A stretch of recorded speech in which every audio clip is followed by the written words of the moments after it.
为什么是我？他突然想到了，他见过叶文洁，叶文洁跟他说了两句非常非常重要的话：文明的第一需求是生存。叶文洁跟罗辑说，你要记住两个词，一个词叫做猜疑链，一个词叫做技术爆炸。于是这哥们就开始，仿佛释迦牟尼突然有一天坐在菩提树下，把这个人世间的事儿，生老病死等等，仿佛耶稣在十字架上突然哗来了，想出了叫黑暗森林法则。如果你是一个要写光明的那种东西，内心充满阳光，你是一个好莱坞的人，不是一个纽约的作者，你可能那么写觉得诚心很好，他明显的是不行当然这个角色在网上骂声一片骂声一片就说明大刘成功了嘛，因为你写的并不是一个坏人，你写的是人类最好的一个人，所以这才给人类以警醒。如果你写撒旦，给人类没有警醒；你写犹大，给人类没有警醒；如果你写耶稣毁灭了人类，如果你写佛陀毁灭了人类，那才是给人类当头棒喝，给人类最大的惊醒。所以这个是大刘这本书里的重大贡献之一，就是圣母在毁灭人类。来讲一下《三体》但是我要先预告一下大的这个科技迷或者是这个科技的大粉丝可能会稍有点失望。虽然我自己是学科学出身的但是我觉得在《三体》这么宏大的诗意的文学面前，去讲里边的那些科技，去讲里边的那些细枝末节的那些东西我觉得愧对这部伟大的作品所以我还是以文学跟历史的角度来讲讲刘慈欣的这部伟大的作品先给大家读一首《三体》里边的，你叫它歌谣也好，还是诗也好就是最后终结了我们这个存在了数亿年的太阳系的一个小小的屌丝。这个屌丝在一个高级的、更高级的、更高级的文明里生活，所以他用一个特别简单的方法就把我们毁灭了。但是他那个时候他就唱了一首歌谣，非常有意思。我看到了我的爱恋，好俗啊！我觉得文学特别有意思就在这儿，没有什么文学从第一个字儿就特别标新立异，就像大家听歌一样，没有什么歌大家刚听第一个音符是嗖还是兜，觉得哇好棒，不是，都是一个渐进的过程，营造那个气氛所以我先开始读了我看到了我的爱恋，我飞到了他的身边，我捧出给他的礼物，那是一小块凝固的时间，时间上有美丽的条纹，摸出来像浅海的泥一样柔软。他把时间涂满全身，然后拉起我飞向存在的边缘。这是灵态的飞行，我们眼中的星星像幽灵，星星眼中的我们也像幽灵。诗歌界的朋友不要骂我这是我大概这几年来读过的最好的不超过5首吧中文的现代诗歌，可能还有穿过大半个中国来睡你之类的那种特别流行的那种诗所有东西也都分成流行的啦、小众的啦但是这首歌谣或者叫诗给了我极大的那个震撼，因为我觉得诗不在于怎么组合那些字，或者怎么断那些句子，不是长短句就变成诗，而是它里面有一种独特的意象。这个独特的意象就是时间是有生命的，而不是像我们从来觉得时间就是在我们身外流逝，在生命之外流逝，在空间之外流逝，它不受任何控制。其实不是，你可以把时间捏固成一个礼物，可以把它凝固起来，戴在他的手上，涂在他的身上时间是可以控制的。这就是《三体》中间最最重要的科学的基础。当然这科学基础是被从爱因斯坦开始大量的科学家包括霍金等等已经描述过很多次了。我们说我们现在不多说这个科学的事儿，说文学。《三体》是10年吧，突然想起20年前还有一些人还活着是我这10年读过的用中文写作的最伟大的作品。这个肯定有人开始说了这个因为文学是最容易讨论的，跟科学不一样，每个人都说我就觉得这不好，我觉得这好，所以没关系，文无第一武无第二。我来说说我的这个文学的观念。我刚开始看《三体》的时候，我看了3遍都没看过30-40页，因为我跟很多人一样，内心深处那时候还没有被大刘打开，所以是一个心眼这么小的一小文青，看这字，哎呦，觉得这怎么好像这个节奏不是很好。尤其是像我这种人啊，我这种人看小说特别挑剔，因为从小被强迫，后来自愿的看了太多书，所以看书的时候特别怕没效率，所以每次看那个文笔不够好的就看不下去，觉得这个肯定是不行。这个事儿咱们在讲《金瓶梅》的时候，其实我讲过啊，是小的时候看不了《金瓶梅》，很爱看《红楼梦》，因为《红楼梦》那文笔多好啊，多细致啊，里边诗词歌赋或干净的不得了啊！一看《金瓶梅》，哇，这滚滚红尘烟火气受不了。长大了，慢慢觉得《金瓶梅》更好，因为《金瓶梅》描述的世界更大，描述的人性更大，更粗粝，而且更放到今天看都不过时。《红楼梦》放到今天看，其实只能当文学看；《金瓶梅》放到今天看，还能当生活看。但是，跟这些东西再一比，大刘营造的这个世界，远远超过了需要好的文笔，需要好的说诗云如何如何，需要这些拘泥于标点符号啊。还有人说这个文学不够好，是因为两性关系写得不好啊，这个爱情写得不好啊，这个最后怎么这个程心怎么就没跟这云天明呢？各种人在纠结这事儿。我觉得在这么伟大的作品面前，在这么辽阔的宇宙面前，在这么深远的思想跟哲学面前，男女那算个那在那个东西面前，你再去拘泥说这男女感情是合理还是不合理，这男的就应该爱谁，女的应该爱谁，那就别看这个，那就有的是那小说，我就不提了啊，就把那些小说有50多本可以看一遍啊。所以我觉得伟大的文学在于有这么几项，一项叫做彻底摆脱了文字的干扰，凡是你还要想这个文字要美，这哥们儿就还没到了这个伟大的作家的地步。我可以举几个例子，很简单，这个大家看过那个电影叫做《了不起的盖茨比》，那个作家叫菲斯吉拉德。菲斯吉拉德的文笔在美国用英语写作的作家里是极其的美，那用的词儿之漂亮，那种书叫什么呀？你随时睡前拿起一页来看，你都觉得哇好美，但是你不用把它看完，它主要是所有的精力都在每一页、每一行、每一段都要美，所以你看一段就够了。所以菲斯吉拉德就没得过什么诺贝尔文学奖啊。得诺贝尔文学奖，比如说海明威，海明威那个文字，尤其是大家看原文的话，那跟一记者差不多，完全不是美文。但是海明威营造出来的世界，老人与海、战地钟声等等，对人类的认识，对人的深处的那种挖掘，远远超过菲斯吉拉德啊。所以海明威得了诺贝尔文学奖啊。再比如说咱们接下来要讲的爱尔兰那些伟大作家也是啊，谁的文笔能跟奥斯卡王尔德比？王尔德的文笔多漂亮啊，那都是美文呐。詹姆斯·乔伊斯也是啊，那遣词造句，40多页纸都没标点符号，就是把形式感做得漂亮的一塌糊涂。最后得诺贝尔文学奖的是谁呢？既不是王尔德，也不是乔伊斯，而是肖伯纳，而是贝克特啊。因为肖伯纳跟贝克特啊，一个是把社会写到那么深刻，一个是探索了戏剧的重大的前景，等待戈多，把存在主义在戏剧里做了最大的探索，那得奖了啊。所以我说这些不是真的要上堂文学课啊，我也没资格，每个人对文学有自己的理解，但是我的理解就是说，少年的时候当然是美文最重要咯，少年的时候要读五绝呀，因为你要训练自己的最基本的这种韵律感啊，你要读13韵。但是你逐渐的开始长大一些，你能读《金瓶梅》了。然后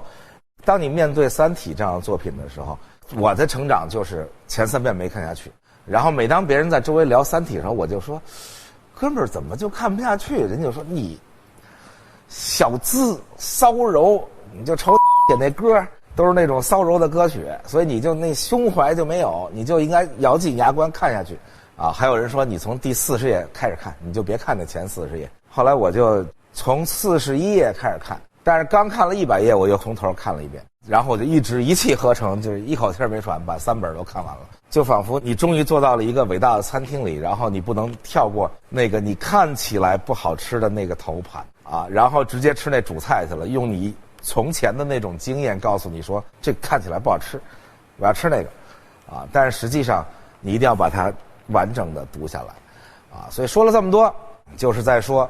《三体》在我的心中这150万字的3本，单枪匹马的把中文的一个类型的文学吧，突然间提高到了世界水平。这不是我说的啊，这是我在好莱坞碰见的，几乎每一个读过《三体》的人都是长吁短叹，说这个真没想到，因为以前觉得营造伟大世界，那都是美国人干的事儿啊，因为美国人见过世界呀，你总得见过世界，上过月亮，啊，你才能营造那世界嘛。星球大战，你才能营造权力游戏，你才能营造等等等等这些伟大的世界啊，或者英国人营造的这个哈利波特，当然那不是科幻了啊，那是玄幻。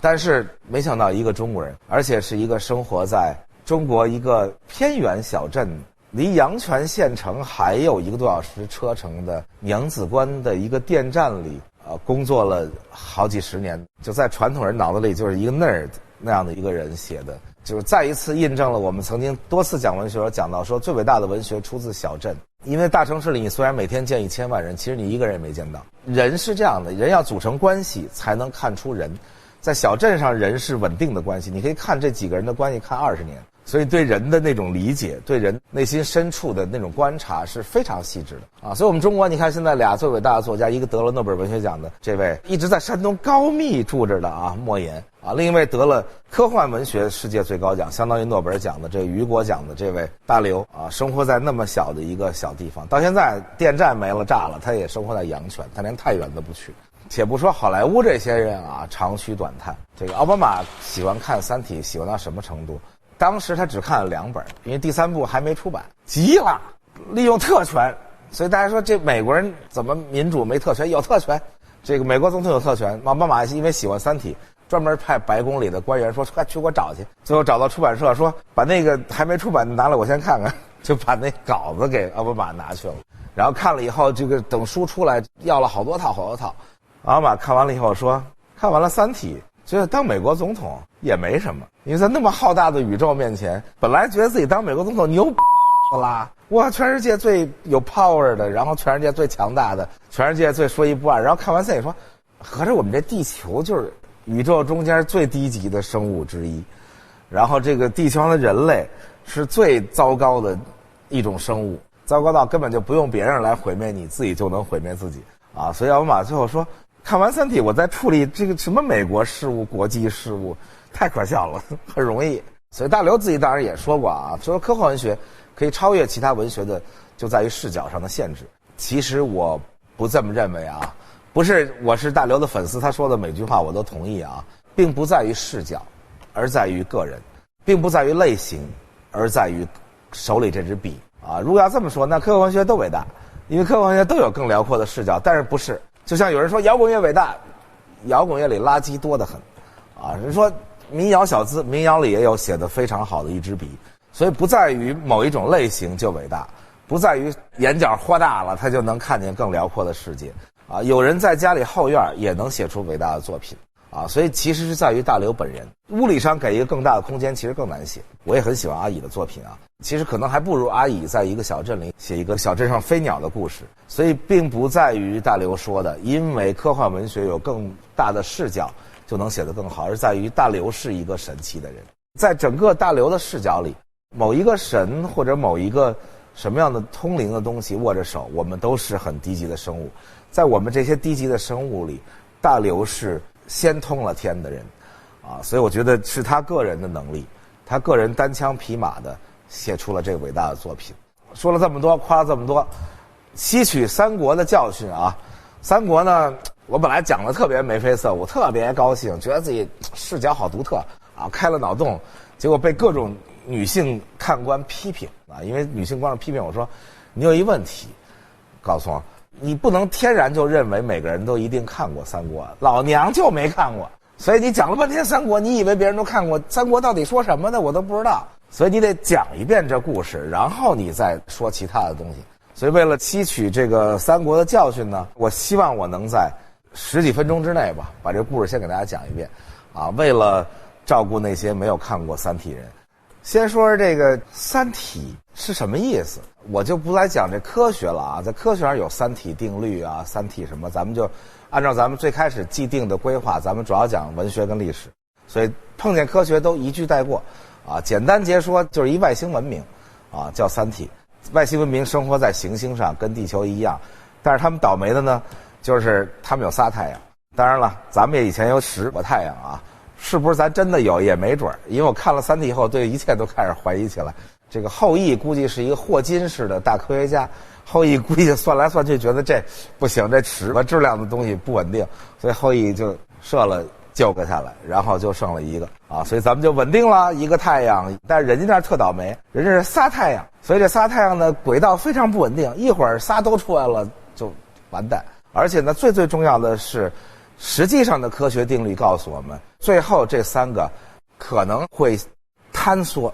而把周围的行星都吸进去，啊，所以这就是 setup。你写一个文学故事，写一个电影故事，上来这 setup 特别重要。它这 setup 就是这个设定，就是这样的。所以不管它怎么样，最终它都会被毁灭，啊，所以这个三体文明呢，就要找地儿去移民，找啊找啊找朋友，找到一个好朋友，找到一个什么好朋友呢？就是地球上呢有这么一个女的，这女的叫叶文洁。这叶文洁是干嘛的呢？是一个物理学家的女儿。这种故事我们已经在伤痕文学里看了很多，我就不多讲了啊。总而言之，文革的时候，红卫兵小将们把他爸打死了，反正就是很悲惨的这么一个家庭。我再说一句，我没有按照大刘设计的整个的这个节奏来讲啊，因为他是按照文学的结构来写的，所以他上来先不是这事儿，先有悬念。然后出现了各种各样的奇怪情况，然后全世界联合起来一起去查怎么回事，最后才原来这么回事。它是这么一个悬念性结构，但是那咱就得讲3天3夜了，所以我就按照实际上故事发生的是什么样的给大家讲，就没悬念啊。所以呢，叶文洁于是就被发配到一个叫红岸基地的地方，说是国防用的雷达站。就是本来我应该去的地方，因为我这清华大学电子系，我学的就是雷达专业，所以我本来毕业以后我应该给分到红岸基地，所以我本来应该是去跟外星人联络的，但是我就没学完啊。但是叶文洁跟我不一样，非常认真刻苦，但是那个时代也没事干啊，自己又是这个黑五类，出身又不好，爸爸科学家，所以他就在努力学，努力工作，然后从开始不让他接触核心，到最后他怎么由于努力工作长得又漂亮，理工科男生写的女生都是长得漂亮的，这就不用说了啊。于是基地里的政委啊，什么总工都爱他，也不是都爱他吧。总而言之，接触了机密啊，才发现原来红岸基地不是一个国防基地啊，那个雷达其实不是个雷达，那是一个寻找外星文明的一个基地啊。于是他就开始说，我反正也闲得没事干，人类那么黑暗啊，时代那么黑暗，那我孤独，我跟外星人说说话吧。于是他就通过他的天才的这个物理学的计算，突然他发现太阳可能是一个放大器啊。大家知道这个任何一个波要发射的远，这个发射器的功率很重要啊。如果你本身的功率不够大，你得找一个中继的功放，雷达也是这意思啊。总而言之，他发现太阳是一个中继功放啊，于是他就通过太阳向宇宙发射了一个 hello。然后这边呢找朋友，找到一个好朋友，嘣，收到了叶文洁的这个信号啊。收到的时候呢，是他发射了4年之后，大概是离地球最近的一个外星文明三体，离地球4光年。4光年啥意思？就是光得走4年啊。按照基本的爱因斯坦理论、量子力学理论，反正是什么事都不能比光更快啊，除非你弯曲时间，那就另说了啊，那是后来的事儿啊。在正常情况下，光是最快的啊，所以就走了4年啊。一个哥们儿收到了啊，但是收到的这哥们儿呢，正好是一圣母啊。他虽然知道自己的这个星球，他这个小说特有意思，以圣母开头，以圣母结束啊。开头是一个外星圣母，就是三体圣母，他就是一个屌丝。就每天坐在这个地方，他可能一生也没别的事儿，就坐在那儿等有没有外星信号来，嘣儿等到了。本来呢是一个天载能风好机会，但是他心里知道，三体如果去移民，就是去殖民嘛。就像欧洲的帝国主义，如果要去美洲，就得把印第安人杀死啊；如果要去澳洲，就得把土著杀死啊。所以他就圣母心一泛，就回了不要回答，回了仨不要回答啊。于是这个叶文洁过了8年，你像4年内光到那儿。那哥们儿回了一信，又走了4年，所以8年以后，他突然收到了3个不要回答啊！这个咱们怎么翻译的就不说了啊，反正他们能翻译啊。今天其实都不难了啊，今天这个谷歌也好，还是我们阿里巴巴也好，其实未来都能翻译，因为这个 AI 翻译跟以前不一样，不需要认识你任何一个字儿也能翻译。咱们这个宁夏大学有了个突破 ，AI 已经都能识别西夏文了。西夏文一开始一直认不出来，长得特像。这个最少一个字也25画平均。最后居然用 AI 技术、深度学习技术啊，把这西夏文给认出来了。所以能认出西夏文，也能认出外星文，啊，也能分析出外星人的信息，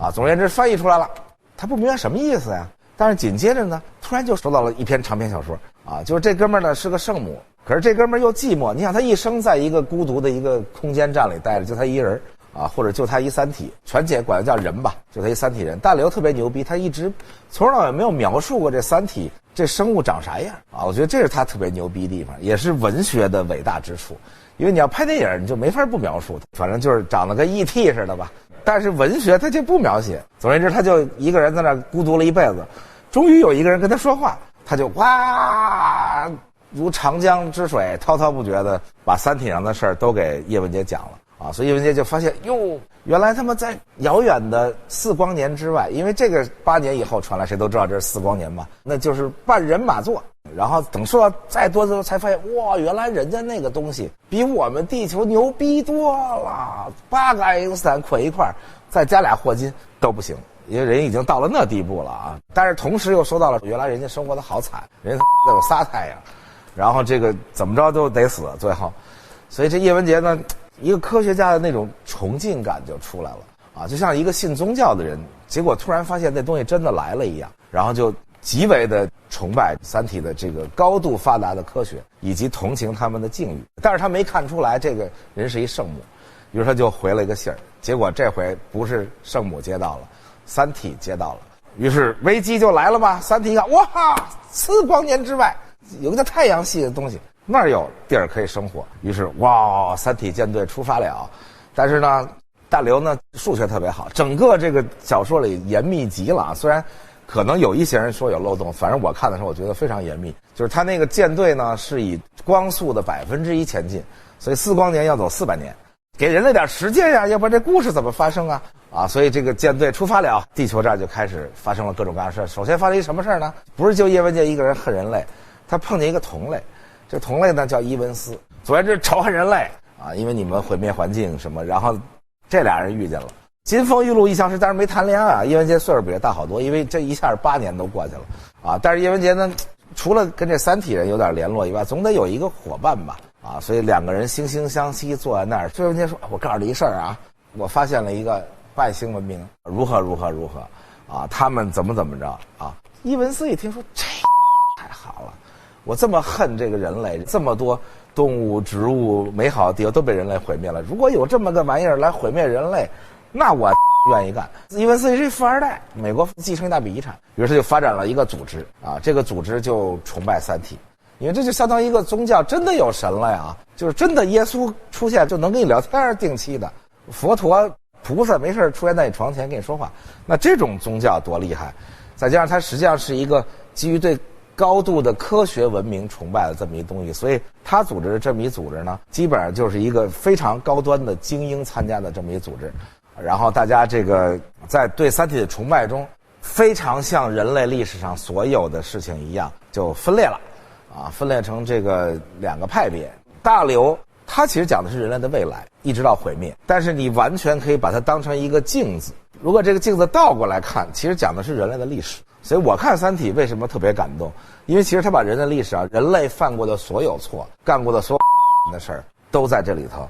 重新干了一遍。OK， 他们分裂啦，一部分人想毁灭地球，这个一部分人不想毁灭地球啊，但是又想这个跟三体在一起，又崇拜三体。你可以在人类历史上想出无数这种例子啊，比如说鸦片战争，当英国人来的时候，那就跟三体来一样啊。那三体的那跟地球这个科技的差距，跟英国人来的时候跟中国的科技差距其实没区别啊。这鸦片战争来的时候，横扫你们几亿人的大国，其实一共来了就那么点人，一共大概死了没几十个人，就把你这国给彻底打败了。这未来啊，就在这书里头，三体打地球一样啊。这中国人也一样啊，说哇，原来外边有这文明啊，船坚炮利，我们完了。当然也分成2派，就是孙中山那派叫革命党，说全毁了，彻底毁了，这些人太腐朽，这些人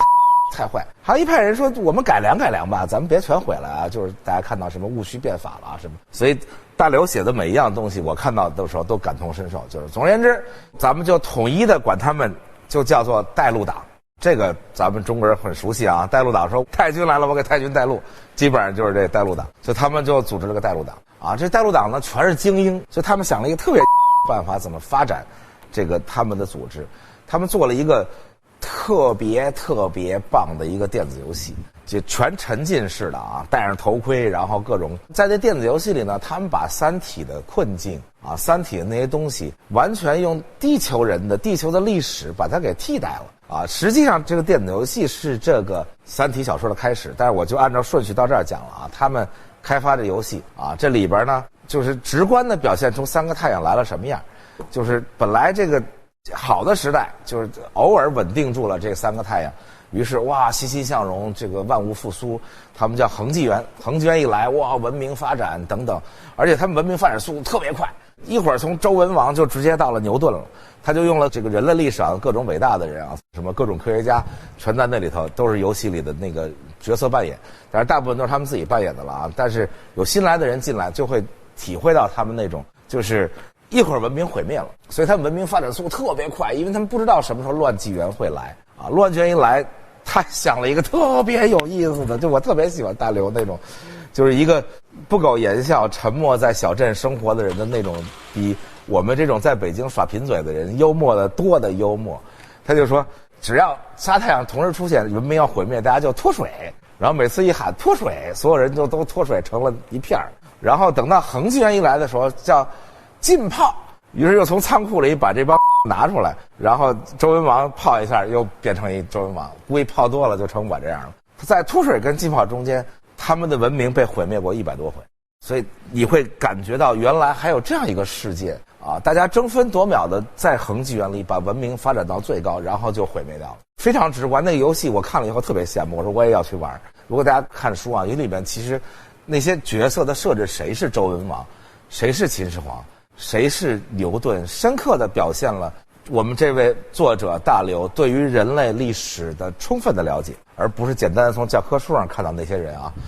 所以你要是了解历史，你看到他设计这些人，觉得好有意思啊。总而言之，他们用这个电子游戏吸引人来，但是这么一吸引人来，他自然就会出现很多问题啊。于是就有人被派进去，打入到他们内部啊。有一叫汪淼的人，一个科学家就被打进去了啊，参加了他们的组织啊。有一个叫大使的警察，这种警察的角色咱们在电影里看了很多了，就不多讲了。总而言之啊，他们联合破获了这个组织啊。破获以后呢，他们就把这个叶文洁也给逮着了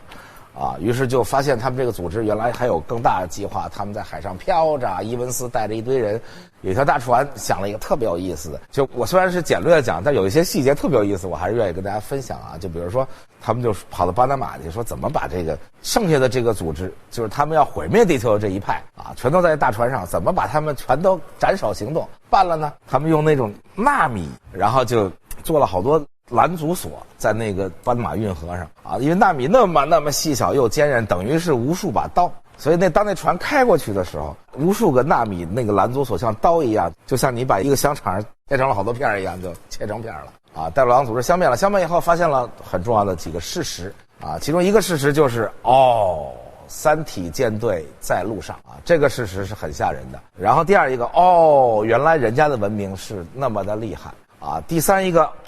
原来人家已经派了先头部队一些叫做质子的东西来到地球，因为质子是以光速前进的，就是这个量子监视着所有的人啊，而且是用这个量子纠缠的理论，这又是一个理论啊。这个我要跟大家多说两句啊。这个量子纠缠这个事儿特别逗，就是这两个量子只要配过对，就像两个最相爱的人一样。这最相爱的人只要睡过一觉，就相当于纠缠过啊。把他俩分到多远，相隔万里，这俩人心里有感应，这是真的啊。这是从爱因斯坦开始一直到现在的这个量子力学里面的重要的一个理论啊，叫量子纠缠。所以利用量子纠缠呢，配好对的这个质子，一个用光速发射到地球来，他看到的什么，他怎么动，他那个配对人留在三体，就立即能收到所有的信息。所以用的是这样一个科学理论，大刘用的科学理论都特别靠谱啊，所以就不需要4年就解决了这4点的问题，不然你这儿听见一句话4年以后才传到三体，瞬间实时三体就收到了啊。在这儿跟大家说一个这个大刘预见到的一件事儿，特别逗，就在3个月前，美国的科学杂志的封面登出来，中国的科学家团队第一次解决了量子纠缠的通讯的距离长了量级的放大，因为量子纠缠大家早就知道，但是怎么利用这个东西有一个大问题，就是把这量子怎么发射到远处去，因为这一对纠缠好了，你得把一个发到远处去，他俩才能感应嘛，他看到他怎么动，他也怎么动。但是过去呢得用光纤，光纤又衰减，这个东西太小了，这个质子，所以一衰减就没了。所以以前大概就只有几百米这两个东西能感应。但是中国第一次在今年做了一实验，在我们的一颗卫星上叫墨子号。中国这卫星名字还挺好听，墨子在他那个电子游戏里也有啊，也很有意思的一个兼爱的人在里面。中国第一次做到从卫星上发射了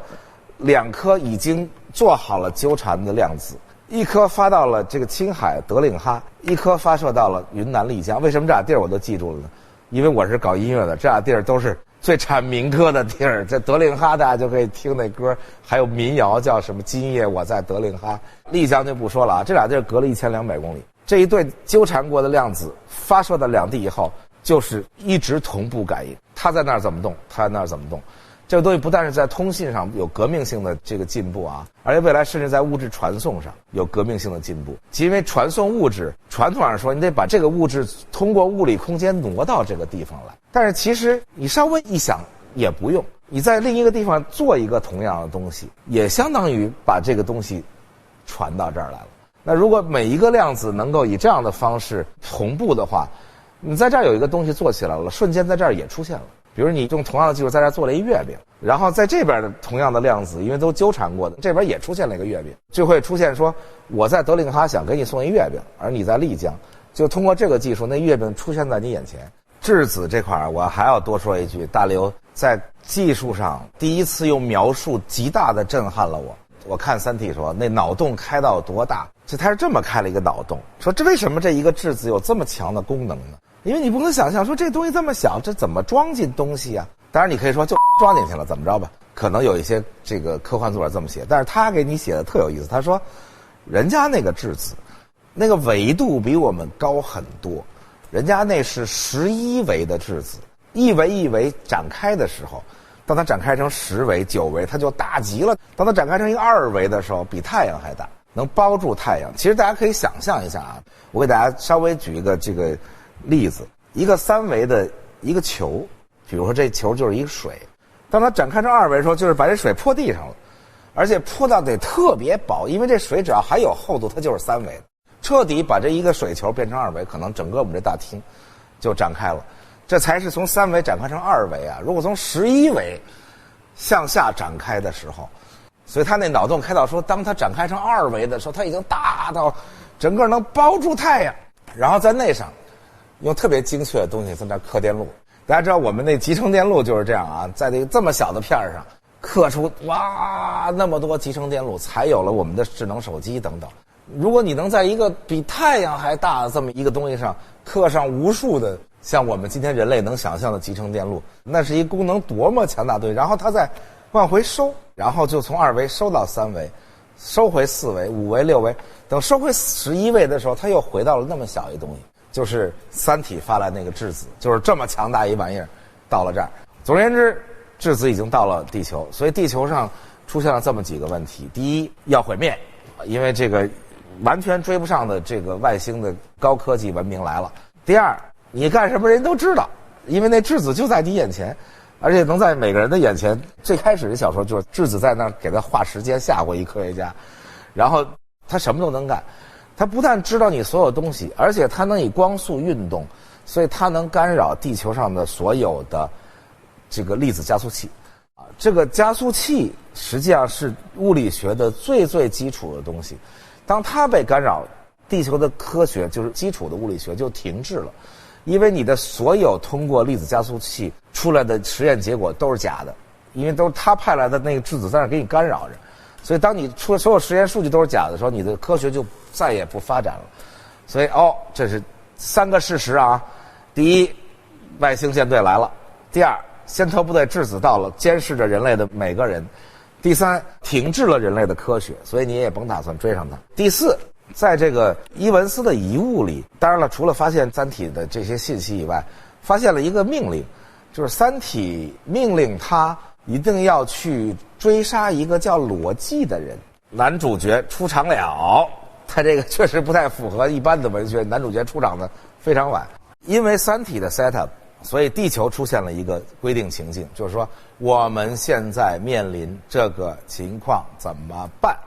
啊，这其中呢，不能都是坏的情况吧？好莱坞有经典的故事教程啊，就叫故事，大家有机会可以买一本来看看，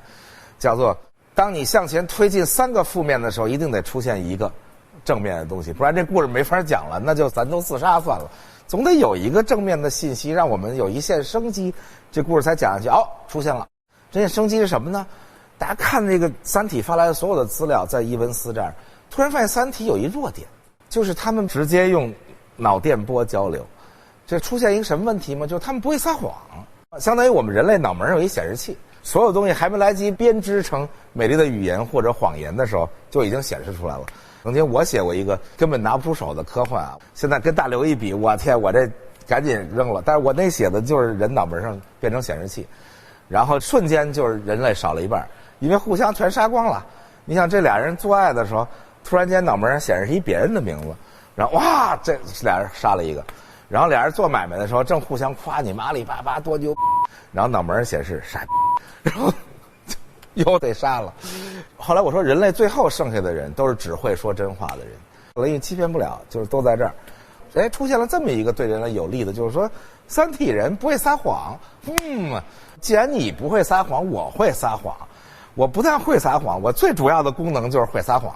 所以你看，大刘对人类的失望跟这个鞭打上来，就是人类最大的能力就是这个，那就好了。那我们来想一个办法，什么办法呢？于是就出现了这个面壁人计划，这面壁人计划很有意思。这个质子永远不知道人脑子里在想什么，但是当人交流的时候，当人说话的时候，他都能听见，所以最后怎么办呢？不交流，找出4个人来，叫做面壁人，这面壁人干什么呢？就是你不要告诉任何人你的计划，你不告诉任何人，那当然质子就不知道啊，质子不知道，三体也不知道。但是呢，你要拥有绝对的权利，而且别人不能问你为什么你要干这事儿。联合国开大会，大家经过一番丑陋的争夺，反正在大刘的笔下，人类就是很丑陋，很丑陋，哪怕是圣母，也是丑陋的圣母。虽然长得挺好看，也确实是你看完这个，在反思人类的整个历史，我们也没干过什么好事，对这个我们生活的整个这个世界，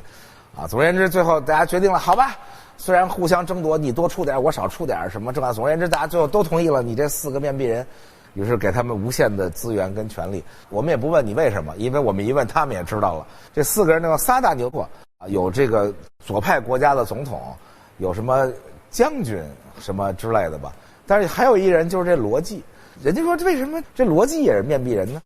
说我也不知道，说因为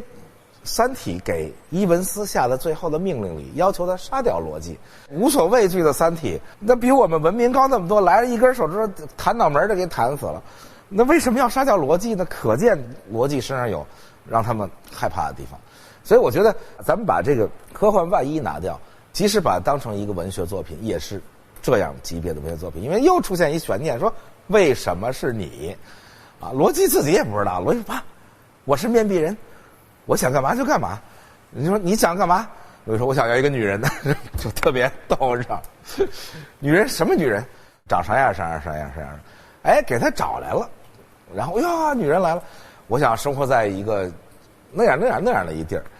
有点像导演像姜文导演。姜文导演就是最严格的导演，就是说我要找一个山得这样的，他先画一个脑子里的，你非得给我找着全中国。好，弄得他的美术累死，不像我说找一山，随便找一山我看看差不多得了。他说我要生活在这样的屋子，要这样有壁炉，外边有湖水什么，总而言之描述一通。行吧，给你吧。人家其他人都要2000颗原子弹，这个那个要各种东西，就他要一这个，然后他就在那头愉快的和那姑娘叫什么我都忘了。在大刘的笔下，这些都不重要。总而言之吧，罗辑也不知道为什么找他，反正他就利用了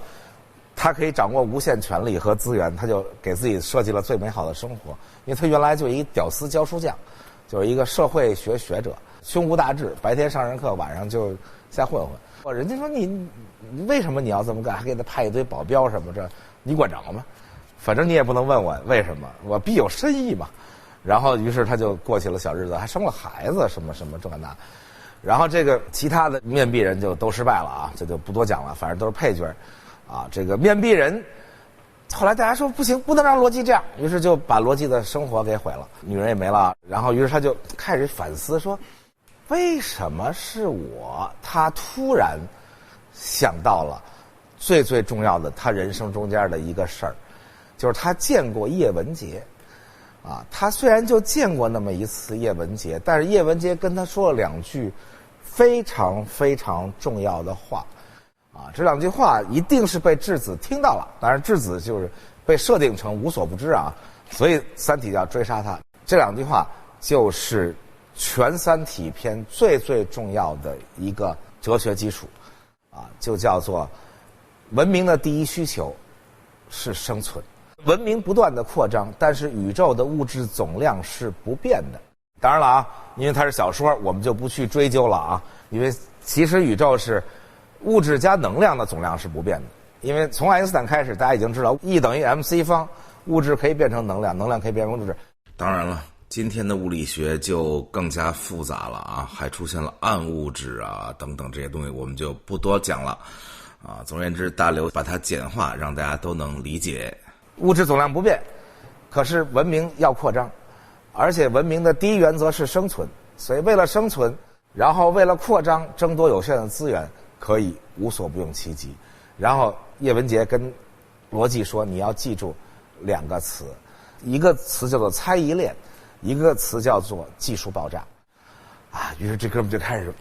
仿佛释迦牟尼突然有一天坐在菩提树下，把这个人世间的事儿，生老病死等等，仿佛耶稣在十字架上突然哇来了，想出了黑暗森林法则啊，就是整个后面的所有的这个战斗以及它的基本的理论都在这儿了啊。什么叫黑暗森林理论呢？其实也很简单，大刘牛地方就在这儿，他能用特别简单的事儿让你理解而且懂得。这个黑暗森林法则就是基于前2个啊，要推导出来人们的猜疑链，就是说我不能信任你，因为我信任了你，可能你确实是好的，但是你信任了一个傻，于是我也被这傻害死了，所以我不能信任你。不管这个乘法怎么乘，这中间有一0，或者不管怎么做，这中间有一个单独的负数，所以它就不能成立。所以我一定不能信任任何人，就是每一个文明互相之间不能信任啊。第二呢，不能信任，当然你可以躲起来啊，就是我不信任别人，回家待着呗，我干嘛拿把刀给所有人都捅死？第2个叫技术爆炸，所有的文明的技术不是线性发展的，它不是你能预测出来说哦，它离我还远着呢，所以我没必要灭了它。它石器时代，我已经这都上了月亮了，不是，就是这个技术爆炸很可怕。其实人类就是技术爆炸来的。大家知道，人类从自个儿能写画画，一直到1750年，其实没什么进步，人类始终都是那样。人类的人均的 GDP 一直在$500左右徘徊。总而言之，到1750年的时候，人类的技术大概跟1000年的时候也没啥区别，大概跟0年的时候也没啥区别。虽然大航海时代从1492年就开始，到1750年，中国加印度的生产总值依然占全世界2/3。所以欧洲已经都发现了美洲，发现了澳洲，已经塔斯马尼亚都灭了，但是其实也没有爆发性的远超过亚洲什么东西，还是在那。但是突然间从1750年开始到1840年，当英国人来到中国的时候，就完全变成了2星球的人。从瓦特看见他奶奶那煮水壶被顶起来开始，短短的几十年间，技术爆炸性的成长，然后整个差距就拉开了。所以郑和下西洋的时候，1420几年，没有发现这世界上有什么比我们牛逼的文明。所以郑和并没有带回来说什么咱们准备准备啊，人家那儿开始了。主要回来说他们如毛饮血啊。郑和那大船3万多人去了，哥伦布70年以后出海，3艘小船，没有比中国先进到哪儿去。结果1840年当两边再一见面的时候，已经被完灭。所以技术爆炸导致你不能信任任何一个看起来今天可能比你弱的文明，只要你有机会就要灭掉它，因为你要防御技术爆炸。所以第一，猜疑链导致你不能信任任何人；第二，技术爆炸导致你必须只要发现就毁灭。所有的文明在这个宇宙中间生活在一个叫做黑暗森林里，就每个人都拿着一把猎枪在躲着。首先不能让人发现我，第二，我发现你立即就扣扳机，绝不给你任何时间。黑暗森林法则其实大家听完以后或者看完书，你觉得不难理解。所有人类经历过的事儿，我们都觉得不难理解。大家想想，大航海时代是个什么时代？大航海时代就是个黑暗森林法则时代。人类的历史，你从不同的角度看，完全可以看成一个全正面的历史。人类在进步，在文明，在发达，在这那。但是你从另一个角度看，完全可以看成一个负面的历史。人类一直在毁灭，一直在杀戮，越来越贪婪，一直在不干人事儿。你从另一个角度，从黑暗森林法则角度去看大航海时代，那就是这样一个时代啊。大航海时代的时候，人们并不知道这世界上还有多少块大陆，有多少个岛屿，有多少种跟我们不同的文明文化。但是只要你被发现了你的坐标，你就完蛋。美洲被发现了，导致99%的美洲印第安人的下场就是今天大家看到的下场。而且印第安人是有空前发达的文明啊，这个完全不弱于欧洲，只是在科技上弱于欧洲，或者只是在一种杀人的伦理上弱于欧洲而已，而不是真的像大家想的是一些茹毛饮血的人，不是。我给大家随便讲俩故事。西班牙人刚开始到了这个阿斯台克帝国的时候，那阿斯台克帝国的就光卫生就比欧洲先进的多得多啊！那欧洲人的臭，咱们之前讲拿破仑讲过，当然还是过200年了，到17几年，路易14一年才洗2回澡，臭得要死。然后那时候这个西班牙远征军才几百号人啊，发现了阿斯台克帝国的时候，发现他们在帝国里走，有一堆人拿着香熏着，跟着他们走。他们开始以为别人特别尊敬他们，说你看你们熏着香，其实人嫌得太臭。就是这么一帮人，但是他们手里拿的那木头棍子，人家可没见过。不同的文明啊，有的文明长板这块特别长，短板特别短。大家像玛雅文明，数学、天文都到了什么地步？阿斯台克文明、印加帝国，但是没发明轮子，这太逗了。这长板都长到那儿去了，短板短到连轮子都没发明，所以对机械什么这些东西完全不知道。大刘在这里写的也很有意思。这三体虽然科技文明那么高，但是人文方面不行，不会写小说，不会拍电影，啊，于是这三体这质子在地球待久了，观察你们科技觉得好无聊，你们那么低，但是突然发现你们的电影好好看。这个地方我觉得大刘充满了人文主义精神啊，这不像一个科技工作者写的。然后就把这些电影传回三体，然后三体人看了地球人电影觉得好发达，说你们好有意思，于是开始学习地球人怎么拍电影，而且迅速学习，后来拍的还挺好玩。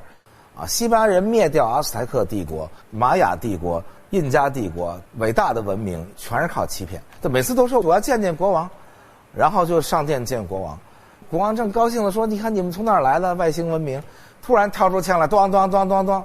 给国王身边卫士全打死，把国王绑架在那儿。那是一个几百万人的帝国啊，阿斯台克帝国，而且那个城市的规模比当时欧洲最大的城市巴黎什么大得多得多。欧洲当时还不知道怎么运营一个10万人以上的城市，阿斯台克帝国的农业文明各方面的城市文明已经远远超过它。阿斯台克的首都是当时西半球最大的城市，住了差不多25万人。最神奇的就是这还是一个人造的首都，它是一个10几平方公里的大人工岛，在一个大的湖里，只有3个栈桥到陆地去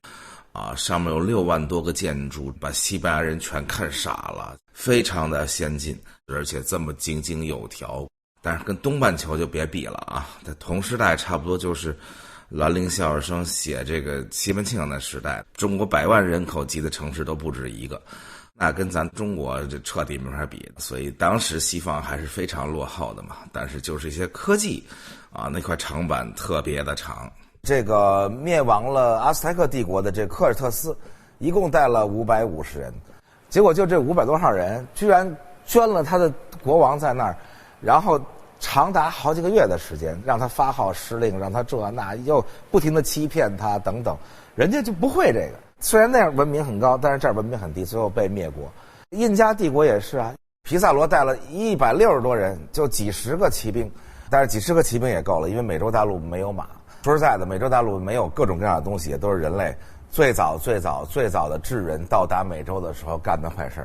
啊，所以也不能赖美洲大陆，只能赖人类自己。总而言之，到了西班牙人再来到美洲大陆的时候，美洲大陆已经没有大型牲畜，最大的就是羊驼。所以当西班牙骑兵出现的时候，完全就相当于三体的水滴。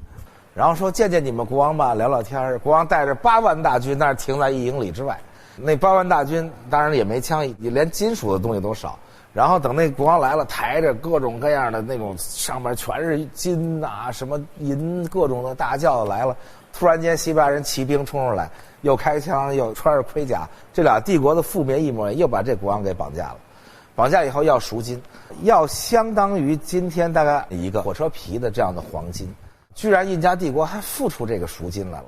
然后西班牙人收到这么多黄金以后，直接就把皇帝给杀了。这就是信了上帝的欧洲人，号称推广上帝的福音，就是这么灭掉了其他的文明。讲一个特伤感的事儿，69年登月之前那些宇航员，什么著名的阿姆斯特朗啊，对我来说这是一小步，人来说一大步。阿姆斯特朗他们封闭训练在哪儿呢？在内华达州 Nevada， 就是拉斯维加斯那州，因为那州沙漠多嘛，在那模拟月亮等等，封闭的在那儿训练。有一天阿姆斯特朗就出来散步，遇见一个印第安老头。Nevada 州为什么有赌场？因为那里就是印第安人保留地。因为美国把印第安人杀的差不多了，90几杀光了，美国人非说是因为传染病他们死了，传染病也是你带来的。总而言之，不管什么原因吧，最后剩下点印第安人，美国原住民就给圈在最贫瘠、最差的土地，自生自灭。直到美国后来突然间又觉得自己很文明，他一直觉得自己很文明，给你们点政策吧，美国人不能开赌场，你们可以开赌场，所以才有了拉斯维加斯，才有了 Lake Tahoe 那儿的赌场，因为它都是印第安人保留地。阿姆斯特朗就出来散步，遇见一个印第安老头，就聊天，说你干嘛去？他说我马上登月。啊，印第安老头就说啊，你要是上去的时候，你替我转达一番话，啊，但是我得用我们自己的民族的语言说，啊，因为月亮是我们印第安民族的神，我说一番话你背下来，啊，你上去以后跟他们讲。阿姆斯特朗还挺好，说你说吧，我背。老头就咕噜咕噜咕噜说一通，这个也不知道是阿帕奇语还是什么，他就都背下来了。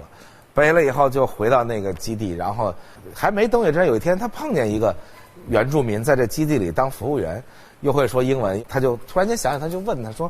我现在学会了你们民族的咒语、祈祷的语言，我要上月亮跟人说去。”然后那小孩就问他说：“你咒语给我说一遍。”他就喔说一遍，那小孩都乐了。他说：“你知道这句话什么意思吗？是说千万不要相信你眼前这个人，他说的一切都是为了偷你的土地。”这就是原住民印第安人对你们这些白人、你们这些欧洲人、你们这些文明的上帝的福音的最大的控诉，这真事儿啊！所以为什么我们听到黑暗森林法则频频点头？因为我们之前的人类就是依据着黑暗森林法则生活过来的。大家知道澳大利亚旁边有一个特别大的岛叫塔斯马尼亚岛，是晚于澳大利亚跟新西兰被发现的。啊，大家知道新西兰毛利人也被弄成那样，然后澳大利亚原住民也成那样。所以著名的库克船长，澳大利亚现在到处都是纪念碑，因为他发现了澳大利亚。这句话就特别恶心。什么叫你发现了？人那儿生活着，那好几百万人生活好几千年，烤着呢，在那儿生活的。你非说我们发现了澳大利亚，也不是你库克发现的。好，就算你发现了澳大利亚，库克船长又一次出航，带着一堆天文学家、什么植物学家，乱七八糟，到塔希提去，然后观测那个金星。啊，因为塔希提那时候已经是法国殖民地了。这欧洲人啊，就是想征服的欲望特别大，当然以上帝的名义啊，要传福音，啊，于是大家说，这个我们离太阳到底多远啊？不知道，说怎么测出跟太阳多远呢？就得每隔几年的时候，金星正好挡在地球跟太阳之间，就是如果能算出这个角度，能算出这个时间和频率，就能算出地球跟太阳之间的距离，啊，最好是分布在地球越不同的地方越好。观测完金星就回去的路上，突然发现说这儿怎么还有一岛啊？到塔斯马尼亚上去，那塔斯马尼亚岛上的人类是一种非常非常古的人类，跟周围的大陆都没有交流，所以他们自己单独发展出了一个进化的方向。到现在今天已经见不到这种人了，因为一个都不剩。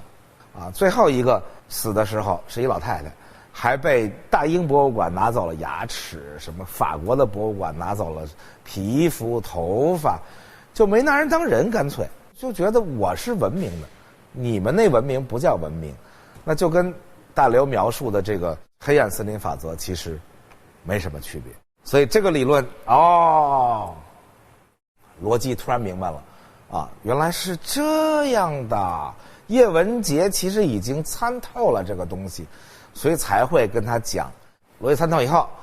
这故事就以逻辑带领向前发展了。所有的故事的发展都是这样的啊 ，setup 只是开始，然后就会由不同的人带着这个事儿往前走，人带事儿走是比事儿带人走更好的文学。我的观点啊，下面我们就说罗辑怎么带着这故事开始往前走了。于是这个罗辑同志就获得了这么一整套的理论，理论总得实践嘛。于是他就试了一下，怎么试的呢？他就随便找了一颗恒星，然后就把这坐标通过一个非常强大的发射器给它发射了，就看会不会被毁灭。因为黑暗森林理论告诉你，在你身边的宇宙里隐藏着无数个拿着猎枪的躲在那儿的人，所以你先把一东西给扔到中间去，就像你不知道周围有没有猎人，你先扔一兔子过去，突然发现乒乓乒乓，周围7、8枪都给打死了，哦，你们都藏那儿呢，所以就发了一个坐标出去。但是呢，没有什么像4光年离我们这么近的啊，这个半人马座，所以那个很老远。所以这个逻辑一想说，那我等到这个事儿发生了还很久啊，那我就先睡会儿吧。哥们儿就睡了啊。这个是大刘为了让这个这么复杂的一个庞大的结构和人物之间能匹配，在里面发明了一个叫冬眠。当然他也解释一下冬眠啊，怎么把血抽出来输进什么东西在血管里，然后就其实能做到。今天的已经能把脑子什么心脏都做完，不然怎么移植，只是把它时间拉长一点啊。基本上大刘都是有科学依据的啊，所以就冬眠是大刘在架构人物跟故事之间的重要的桥梁啊，因为他的故事绵延几百年，不能老换人啊，所以这人为了能参与故事，所以经常他们轮番冬眠。男主角冬眠了，一睡了100多年，当醒过来一看，哇，地球技术爆炸了啊！虽然被这个质子 block 了我们的基础物理，就是爱因斯坦再也没出现过了，因为我们的基础物理的粒子加速器被人家那质子给 block， 但是我们的工程科学那是不受基础物理限制的啊！就在现有的基础物理理论下，我们的工程科学发生了技术大爆炸，然后做出了无数艘巨型的、巨大到难以想象这种战舰，然后已经有大批的地球人已经生活在太空里了，而且那些战舰围着地球，保护着地球，大家觉得没什么，我们已经没问题了，啊，地球也变成地下、地上的城市，然后地下城市有参天的大树一样的东西，上长满了房子。总而言之，有点像那个动画片了啊，但是很美好。于是不需要面壁人了，面壁人那个计划已经被批判了。这人类呢，永远是好了伤疤忘了疼，而且人类特别会一好了伤疤，就把当年救过你的人就给批判一通。大刘对人类进行了无情的鞭打，啊，这个我们把逻辑故事讲完，再回头说这事儿啊。总而言之，逻辑变成一傻，面壁计划变成傻逼计划，它也没用了。然后这个时候，本来预定还有很久很久才到达地球的三体舰队，突然派了一个先锋官到了。啊，这先锋官是什么呢？就是一水滴，就是一个不知道用什么样的材料，因为这个东西无坚不摧。地球舰队那么庞大啊，几千艘、上万艘那种大太空舰，跟没当回事，说这东西能怎么着啊？于是向他进攻，啊，进攻半天发现打上去没用，他那个金属极其的坚固。于是大家迎战吧，然后每个人都争相冲下前面，因为大家都不想落后吧，说这迎战太空的第一战，我要当英雄。啊，于是这个亚洲舰队、什么美洲舰队、欧洲舰队全部开出去，在太空里排成那种无敌巨大阵势。我当时看到这阵势越排越大，我就知道快完了。因为这个，你要写好看的文学，你不要写乔伊斯那种尤里西斯，你一定会这么铺垫的。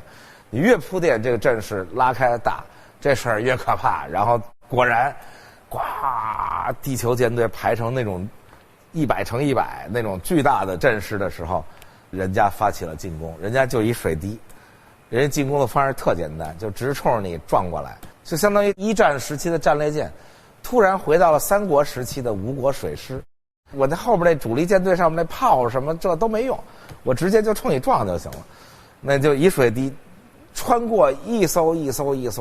庞大无比的这个战舰，虽然战舰已经是核动力什么这那，但是在人家面前就跟木偶一样，人家就是撞爆炸一艘，马上转身，这边还说阵型变化怎么变没用，人家咚咚咚咚咚咚咚咚咚，瞬间将这个地球弄了100多年技术爆炸的整个的这个舰队团灭。幸亏还没全灭啊，全灭这故事又讲不下去了啊。总而言之，每次都要留一尾巴。有一艘军舰，里边有一个特别牛的军人，叫做张北海啊。这里边这个牛的人啊，主要是中国人，但是呢，对抗外星的是全世界一块对抗，其他的人也有那么几个牛人，就后边有一叫韦德的，以后再讲。前面就主要牛人都是中国人，咱们看着才高兴嘛。张北海是一个那种军人世家。其实不太像一个中国的军人世家，因为中国的军人世世代代的教育跟这普鲁士军人他们不一样啊，和犹太什么那种文化不一样。但是他把那个西方对于铁血军人这套伦理道德的东西给装在一个中国军人身上，叫张北海啊。这张北海前史就不说了啊，前面还花了不少篇幅来讲的。总而言之，他也冬眠了很久，因为他也是最开始在什么东西都没有的情况下就参加了这太空舰队。他第一个申请冬眠，他说我一定要先冬眠到最后去指挥战斗，因为我知道一定赢不了，所以让我去啊。他是这样一个牛货。冬眠以后，他指挥了一艘太空战舰，大家刚一出发他就跑了，因为他坚定的知道是必败的。作为一个觉得自己有使命感的军人，他要为人类留下最后的种子啊，所以他指挥战舰直接就离开舰队跑了。所以那个水滴呢，虽然消灭了人类的主力舰队，但是呢漏网了这么几艘。首先就是他跑了，他跑了以后，那时候还没开打，那地球舰队一看说这怎么一逃兵，于是就派了4艘太空战舰去追他。所以就出现了有5艘太空战舰在被团灭的时候先跑了，而且加速到很高的速度，这水滴追不上了啊。跑了以后就出现了一个新的问题，因为大家一看那个满天的烟花一样的人类的舰队就这样灰飞烟灭了，就知道地球是肯定保不住的了。但是这4个也不追他了，因为大家突然看到那情景，就首先知道一事，就是地球回不去了。那于是大家出发去找人类的下一个家园吧。那你是为了战斗的军人，所以燃料是肯定不够的，食物也是肯定不够的啊。如果要飞到下一个恒星去啊，就只有一个办法，就只有把这5艘飞船的所有的能源、补给等等全部集中在一艘上。大家瞬间都想到这问题的时候，就看谁动作更快。我本来以为按照传统文学，张北海应该再把他们灭了，然后带着这个人类最后的希望飞走了，结果居然不是。大刘你厉害，张北海领盒饭去了，哈，死了。结果是由一艘叫蓝色空间的战舰胜出，灭了其他4个飞船，然后自己代表人类飞向远方。然后在地球舰队跟水滴的战役中呢，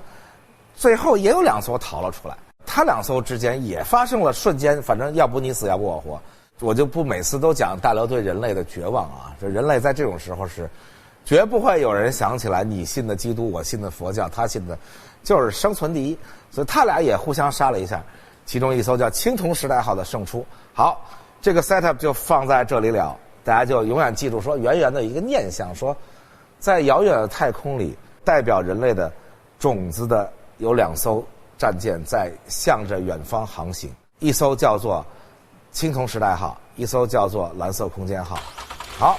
下面说主要的啊，就是罗辑在这儿干什么呢？这个大刘有一个特别牛的地方，就是大部分作家有一个脑洞开了就能写一小说啊，有一个想出来的牛手段就能使半天。然后这个他不停地开脑洞，这里边出现了无数个牛的事儿，而且都是能勾连起来，前面埋的钩永远在后边能再向前推动一步。前面大家记得埋了个什么钩呢？就是罗辑不是为了实验这黑暗森林理论，就发射了一个坐标出去，看看周围森林里有没有猎枪打他。结果这个时候正当人类特别绝望了，人家排水滴来就团灭了你，突然间峰回路转，传来了消息，太空中罗辑发出那个坐标的那颗恒星被毁灭了，你根本就看不出来那猎枪从哪儿打过来的，直接就把那颗恒星给爆炸了。于是哇，大家终于知道黑暗森林理论是对的，宇宙中确实存在着这么多杆猎枪，确实存在着这么多个随时就要发出毁灭的东西。哎，这个时候罗辑掌握了最重要的武器，什么武器呢？因为我们知道三体的坐标，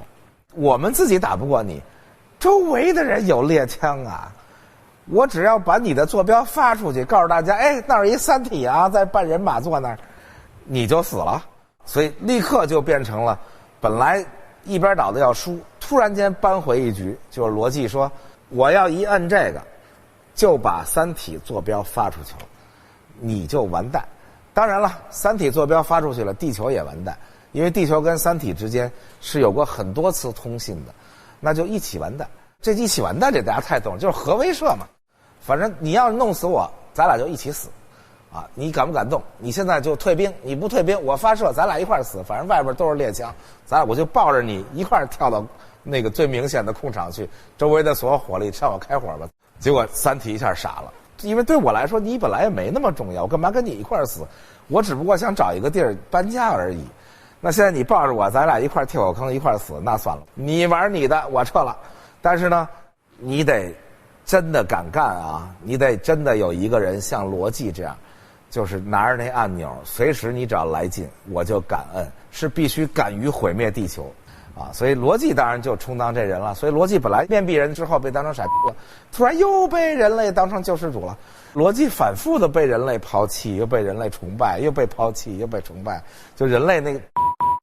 在罗辑身上就暴露无遗，说啊，罗辑不但被崇拜，他住的村子呀，大家都来朝圣，你是圣人，然后这那，被人类授予了最最崇高的一个权利，叫做执剑人。你拿着这剑，你摁就摁，什么民主制度、投票什么都不用了，啊，也不用联合国开会说咱们有一半国家说摁，给同归于尽；有一半国家说再多活几年，就只要给一个最坚毅的人。所以罗辑的成长很好。这个文学作品的人物，尤其是主人公，他必须有成长。只有特别特别通俗的商业作品里，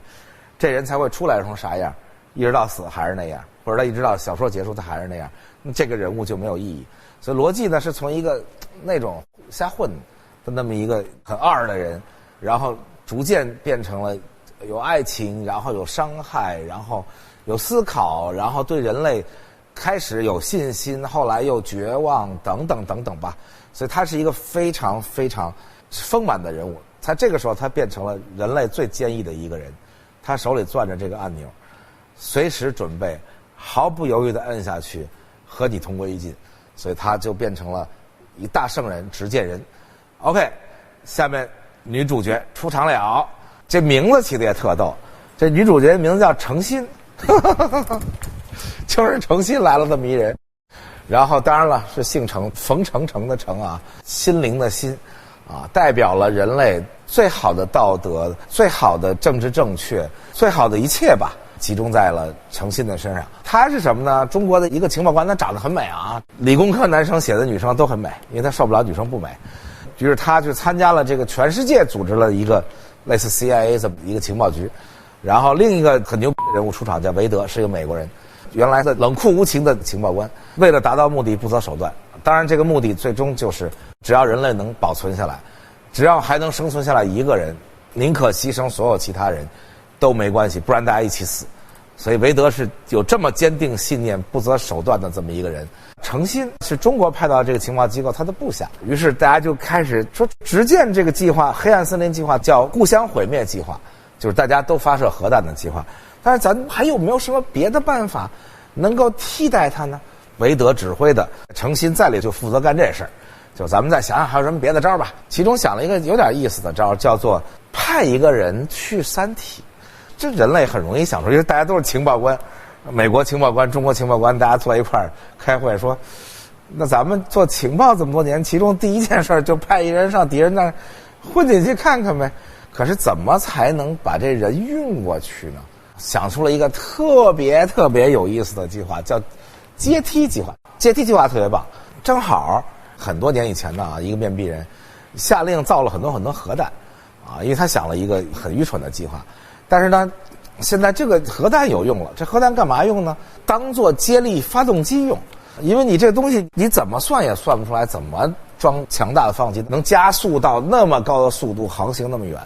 啊？所以我想了一办法，就是每隔一段距离放一个核弹在太空里，无数颗核弹，然后这个飞船上有一个帆，于是这个帆呢，就是靠一颗核弹爆炸的时候，冲击波、核辐射、光辐射将它加速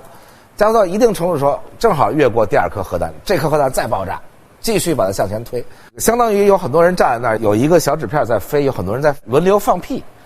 就是到我这儿我放一屁，他就往前走点，然后纸片飘到他那儿，他又放一屁，叫接力放屁，把他给崩到最远处去，基本上就是这么一计划。好，核弹都布置好了，这个帆必须特别特别轻，算来算去，就只能送一个人的大脑，因为这一个人上去，就算马云上去也不行啊。这马云好歹也有几十斤重啊，我上去当然更不行了。大家基于一种对三体的这个无限的信任，就是说，以他们高度发达的科技，他们一定能够把这个大脑恢复成一个人，或者恢复成一个像他们那样的生物，但是长的是我们人类的大脑。所以我们人类大脑里还记得我的任务是我要去打入三体内部，啊，所以要去找一个大脑。所以另一位男二号出场了，这男二号叫云天明，啊，原来是个屌丝，就是我在大学里头见的最多的就是云天明这种人，缺乏女生的理工科里边的这样的一个男同学，大学里跳舞从来不敢拉女生手那种，站在舞场旁边看，但是他深深的爱着他大学里一个同学，这个同学是谁呢？就是程心同学。程心同学当然是很招人爱的了啊。然后呢，他到了绝症的晚期，他就想，我这一生还有什么未了的心愿呢？我曾经爱过一个人，叫做程心，我要送给他一样礼物。送了他一什么礼物呢？人类正好在那拍卖遥远处的一些，反正就是有一标号的恒星。我还记得我年轻时候还有人拍卖月球上的什么1平米，还有人拍卖什么拥有一块长城砖之类的，反正这种买卖有的是，谁都不会去买的，因为大家觉得完全就是一个不靠谱的事。当然这个不靠谱事联合国发起的啊，相当于募集点资金嘛，联合国需要跟外星战斗，那么多计划需要花钱，所以大家就捐点钱吧，捐钱就给你一个证，说这颗恒星属于你啊。当然这又埋了一个扣下去啊，这个大刘好作家，抛开所有的脑洞科学不说，即使结构它整个的这个故事都结构得非常好，一个扣解了马上埋一个扣。好，埋了一个扣，这扣叫什么呢？云天明倾家荡产，其中包括他一大学同学因为发了财，但是他出的主意，送了他300万，反正就拿这钱买了颗星星，其实就是一个证书。然后他就把这个送给了程心，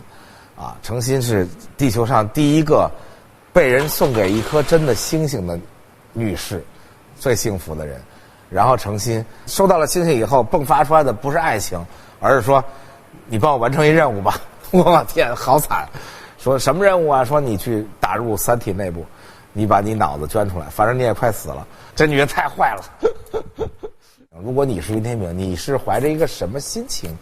捐出这个脑子？捐出来这脑子以后，这个脑子的代表的这个云天明，在未来还会不会继续爱着程心呢？还是对他有了一种完全不同的感情？总而言之，这个扣埋下去了，云天明的脑子被放在了这个小帆船上去了三体。总而言之，接下来的事儿呢就很有意思了。急转直下，这个怎么急转直下呢？不是开始恐怖平衡很好吗？罗辑那种千锤百炼的人类金刚，拿着这当执剑人，三体就乖乖的一动不动啊！不但一动不动，而且还没事教人类点新科技，所以人类的生活的越来越好了。从三体那学习了各种各样的新技术，生活的好起来了，人就开始犯贱了啊！三体里面把人性、把人类已经看得简直透透的啊！所以人类就开始犯什么贱呢？就觉得罗辑这个人凭什么当神呢？啊，你为什么是神呢？你干什么了？人类是永远有这么几个特点，一个叫做好了伤疤忘了疼，一个叫做忘恩负义，一个叫做历史给我们的唯一的教训就是人类从来不吸取教训。大家如果看历史的话，历史里从来没有吃一堑长一智过。历史告诉我们，就是人类从来吃100堑也不长一智啊！所以同样的事情在人类身上反复发生，一会儿给人下跪，一会儿让人家给自己下跪，来回来去就这点事儿啊！总而言之，那个时候把他当圣人啊，跪在罗辑面前啊，求拯救等等。哎，现在滋润了，觉得你看你这个人搞的是什么事儿呢？你看你不但要毁灭三体，而且你还要毁灭地球啊！你搞的这个不对，其实应该有很多很多办法，以及你曾经毁灭过一恒星，就做实验的时候嘛，然后你其实是反人类的啊，等等等等吧，就是想了各种各样的折腾逻辑。啊，总而言之，在各方利益的斗争下，当然是政治正确、真善美这些人占上风了。执剑人就不能是逻辑了，逻辑你是个老流氓，你怎么能执剑？我们要选一个最美的、代表人类真善美的人做执剑人。这个人是谁呢？当然就是我们的女主角程心喽。所以呢，程心代替了洛基，成为人类的第二个执剑人，手里拿着那个按钮。一按两个一起毁灭的按钮，当然不是当时毁灭啊，就是两个坐标都发出去了，会遭到黑暗森林里的其他猎人的狙击。但是情节急转直下，就是程心刚刚接过这按钮1秒钟，埋伏在地球周围的三体的水滴就发起了攻击，因为他们清楚的知道程心这样的圣母是按不下去这个按钮的啊，就是等这一天。啊，这一天终于来了，人也没撒谎啊，这三体不会撒谎，但是三体也不傻呀。于是，哇，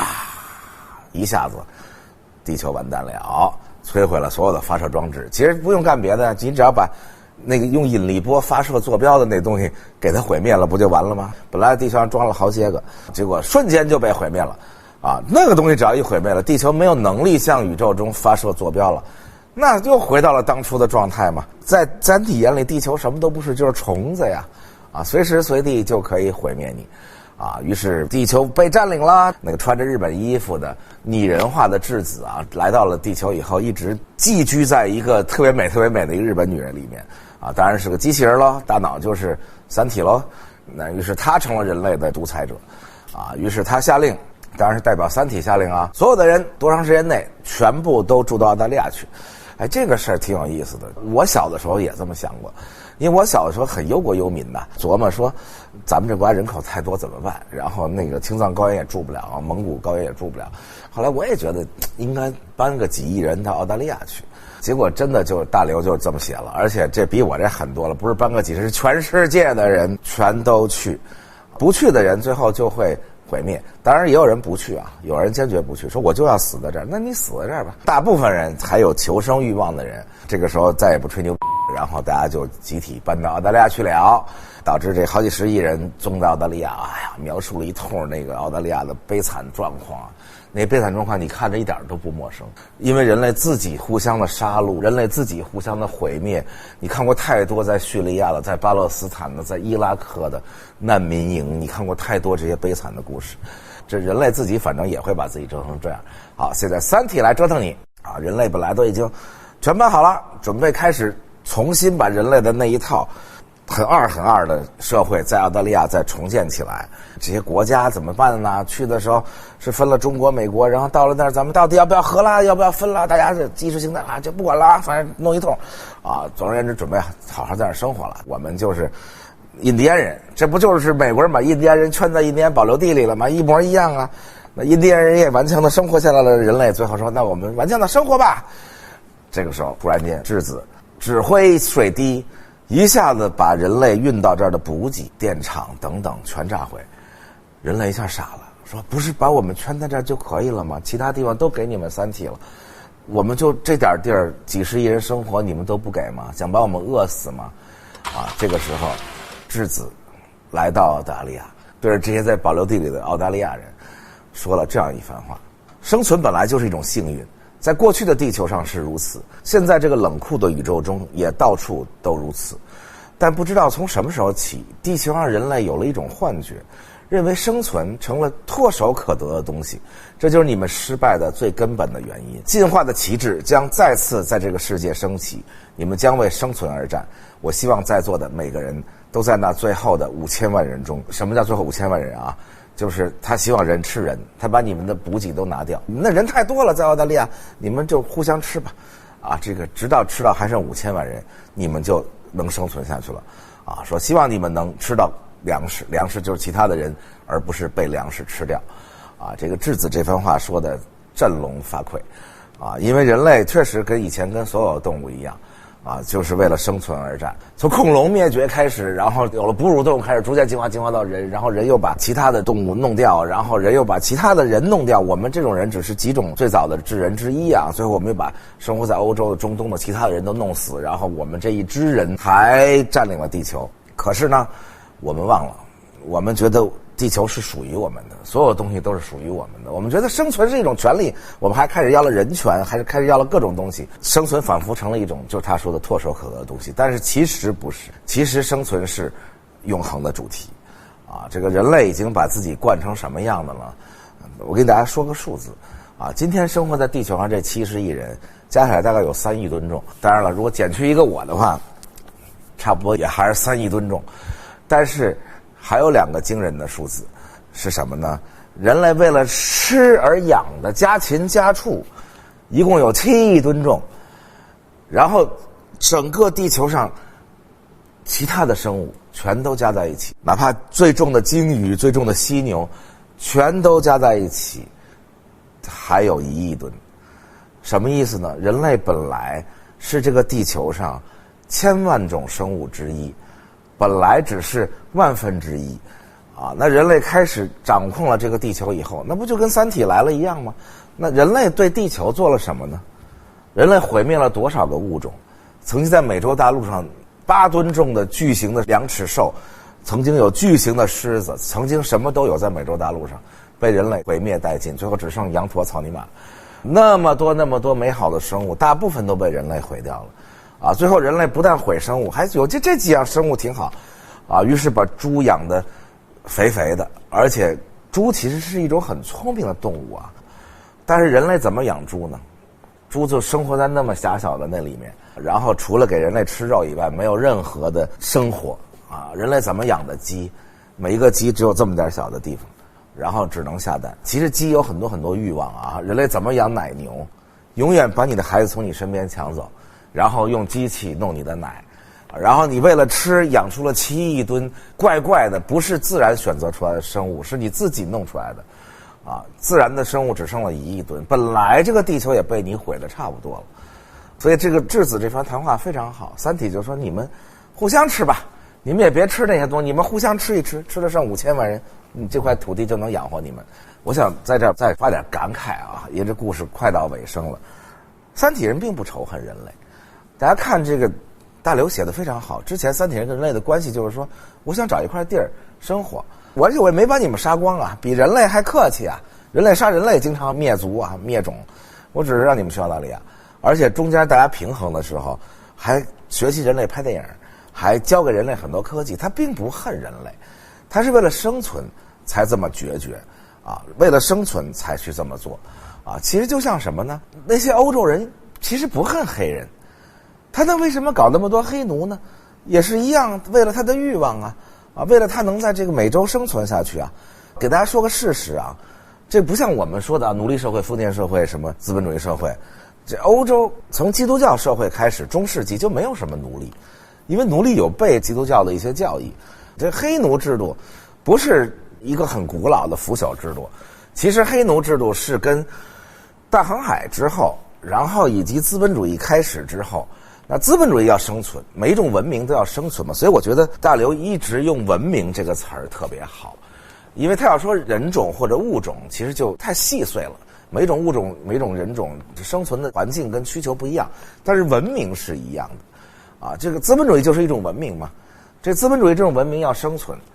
他怎么办呢？他需要更多的劳工。他去了这个美洲，那去的都是公司大家知道由于资本主义开始了，所以为什么才能真正的把海外开发了呢？那过去没有资本主义的时候，那中国也去过海外，郑和去了，为什么就没能开发呢？就是因为郑和在的中国不具备资本主义的欲望，因为资本主义的欲望是投资的欲望、增长的欲望，是一大堆人买了股票想让这公司大的欲望。郑和不是公司，也没有股东，他没有增长的欲望，所以他就出去看一圈就行了。但是其他的这些大航海之后，尤其是在后来英国他们出现了以后，荷兰、英国是最开始发明金融的地方比西班牙他们要强得多。西班牙就抢来钱就花，所以西班牙帝国很快衰落了。那荷兰这种小国都能起来，英国这种小国能起来，那英国那时候还是小国是为什么？就是因为资本主义告诉大家说，没钱没关系，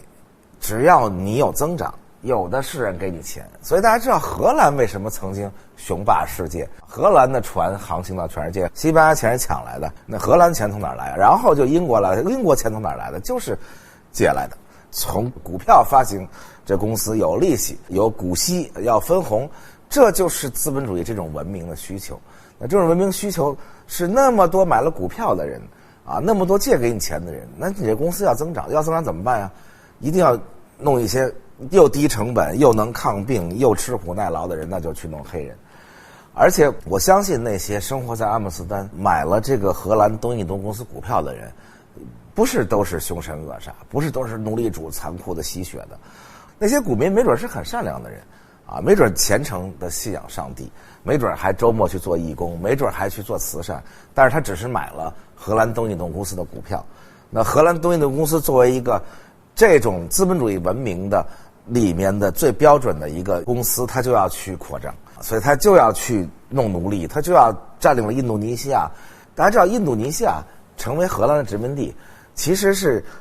很后来的事儿了，之前其实不是荷兰殖民地，就是荷兰东印度公司在统治着印度尼西亚，那就是他的财产。统治200年之后，荷兰东印度公司才把印度尼西亚这块地交给国家，他才正式成了荷兰殖民地。那之前他就是属于这公司的，这公司为了种橡胶，为了给这公司股东回报，现在没法统计到底在印度尼西亚杀了多少人，几百万上千万应该是有的。黑奴也一样啊，英国弗吉尼亚公司等等这些公司在那儿发行着股票，那些绅士买了股票，他不知道有多少黑人在捕捉黑人的战争中死去，在大西洋的航船中几百万人死在路上，上千万到了美洲的黑人的悲惨的下场。他不读汤姆叔的小屋，他也不恨黑人，只是这个资本主义的文明，他要生存，他就要吞噬这些东西，他就要到中国来发动鸦片战争。好多人不明白，说英国不是号称文明民主的国家吗？啊，那个时候鸦片战争，英国早就有议会啊，英国已经废除奴隶制啊，这么进步的国家干嘛保护毒贩？就是这问题啊。这荷兰东印度公司拥有印尼，这英国东印度公司拥有印度，啊，这而且是拥有了很多年之后，才把印度从英国东印度公司的资产交给国家，变成英属的印度。那已经都是1859年的事儿，大家想，1859年鸦片战争都过去20年了，第2次鸦片战争都快开始了，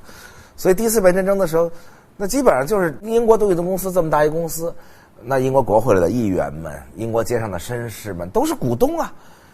他说：“你看，他把我烟烧了，那我公司要破产。”这一下就出大问题。那女王说：“那我也得保护我股民的这个，全英国恨不得都买了英国东印度公司的股票，啊，这个股市要崩盘，我要维稳呢。”其实就是出兵去保护贩毒了，但是他不会这么说嘛？他说我是去出兵维护我们英国股民的利益，于是保护了贩奴，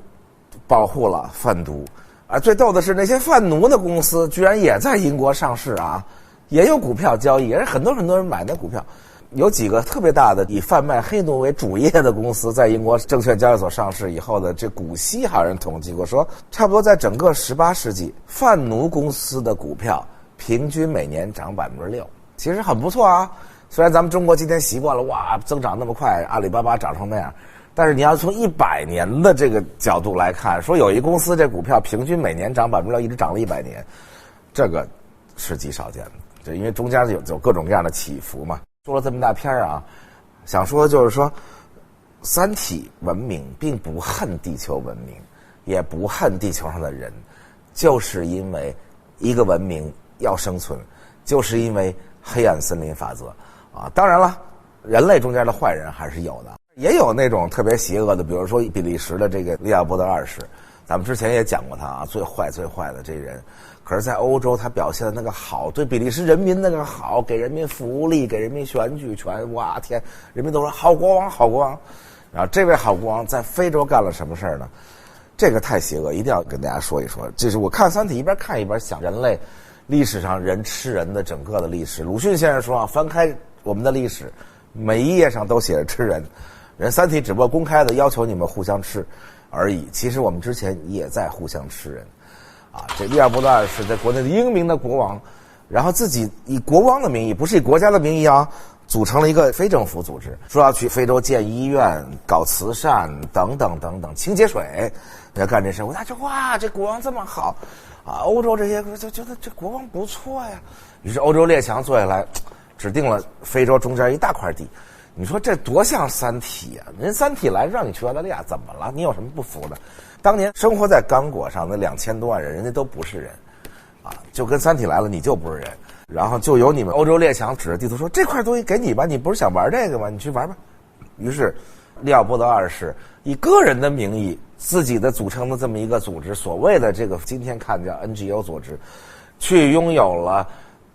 比比利时大好几十倍的上面有2000多万人的刚果，然后在刚果大肆的种植各种各样的橡胶啦、甘蔗啦。而且迫害刚果人民，刚果2000多万人被他杀了一半，还有一半人没胳膊。那个时候已经有照片了啊！大家看到那照片简直令人发指，就是这些农庄里给我利奥波德二世种植的这些人，你只要收成没有到，你只要迟到，你只要懒惰，就砍掉一条胳膊。这个在国内对自己国民那么好，对白人那么好的，到了非洲成了恶魔，恶魔到最后连比利时议会都看不下去了。最后是比利时议会通过了决议说，将国王个人拥有的这刚果收归比利时国有，变成比属刚果殖民地，啊，才停止了这位貌似那么文明、那么先进的利奥波德二世。咱就不说希特勒了啊，那希特勒也可以说文明要生存啊，对，文明要生存，也给别人一条活路。人家三体来也没把人类灭绝，也给了你一条活路，让你这个去澳大利亚。下面说这怎么办呢？一个好的文学就是到这儿了。那总得有一个弯拐出来吧？这埋了那么多沟啊，现在要起一个沟。这沟呢，就是之前咱们说的地球联合舰队被水滴毁灭的时候跑出去的2艘舰。大家记得蓝色空间号吗？还有一艘叫万有引力号去追击蓝色空间号吗？当然后来他们和解了啊。万有引力号它为什么叫万有引力？因为它自己就是一个庞大的能发射引力波的一个发射器。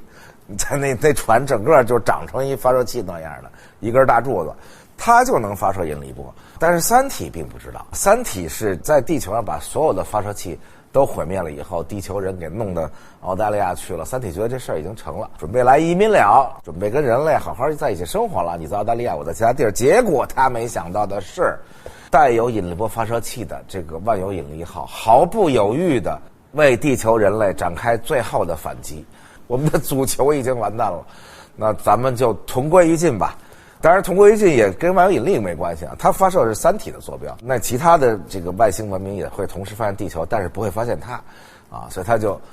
发射啦。发射了以后很快咯，黑暗森林里的猎枪开枪了，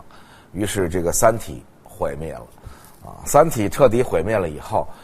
我非常感动，这个大刘在这里写的，应该说大刘对于三体是寄予了很深的感情啊。三体仿佛是年少时代的我们啊，不会骗人，不会忽悠啊，努力生存。当人类变成又老又脏又老眼昏花又臭的这样的一群人，他充满了那种绝望。而且我也是说实在的啊，我觉得我呀什么，估计还有很多人，如果真的有三体来，我们估计都会参加那个三体这个地球组织。但是我们应该不是降临派啊，不会想把地球彻底毁灭。这故事就向下发展了，三体被毁灭了。感人的是，三体没有毁灭地球，因为三体被毁灭了以后，它的庞大舰队还在太空里。按说以那个庞大舰队随便掉一渣儿下来，哪怕6个水滴过来，就能把地球彻底毁灭。但是三体伤感的离开了地球，穿着最美地球人的衣服的质子，来和罗辑道别，来和诚心道别，来和全人类道别。啊，说实在的，人类还挺感动。那个时候，最后跟质子道别，那场戏写得非常好。大刘，你厉害，写得我热泪盈眶，非常的好。三体走了，三体舰队伤感的成为了宇宙中的流浪儿，简称雨漂。地球人当然知道三体为什么走啊，因为他也不能留在地球上，因为地球的坐标也暴露了，下一枪就打向地球，所以三体才会去流浪，而地球人就只能在那等死。但是等死这个事儿必须还得再起一个钩啊！起了个什么钩呢？大刘埋的另一个钩就是我们的云天明又出场了啊，这个云天明很长时间没出场，因为我虽然讲的短啊，但是中间大刘由于这光澳大利亚移民就写了剧场，非常深刻，特别有意思，就是一点不逊于战乱中间的那种伟大的文学。他写人类怎么移民澳大利亚，这个我们就不说了啊。总而言之，经过了漫长的各种各样的事儿，云天明我都以为他肯定就没活了，当然不可能啊，这个要不然埋他干嘛？他还出现了。而且他出现了以后，完全恢复了一个人的样子。就三体的技术，就是收到了云天明的大脑，然后把它恢复成了云天明，而且从屌丝云天明变成了高富帅云天明啊！高富帅云天明发生了什么？在三体，整个三体3本书里没有写。我觉得大刘最聪明的地方啊，因为这个埋进去，未来是非常有价值的。我说续集啊，或者是什么。总而言之，我们可以猜想云天明在三体里混的一定是不错。啊，因为如果你在三体里混到你已经掌握了三体的所有的技术，但是你又比三体多一样技能，就是你会说假话的话，那你应该就成了三体的，即使不是王也是诸葛亮这种大谋士。总而言之吧，他这时候出现了，约见他的梦中情人程心。于是程心带着人类的最后的希望，飞到太阳跟地球中间一个地方去见云天明。当然了，其实是2个飞船互相在说话啊，但是离得已经很近了，2个人在视频上互相看对方。云天明并没有像所有的那些我们的这个网络 IP 小说一样深情地看着程心什么之类的啊，但是爱情变成了他的掩护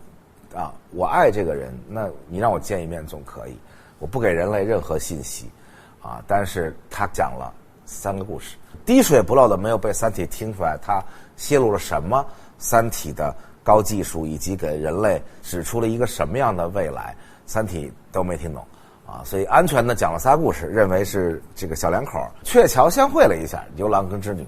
于是云天明就走了。程心呢也没来及陷入爱情或者怎么着，因为他在记他这3故事，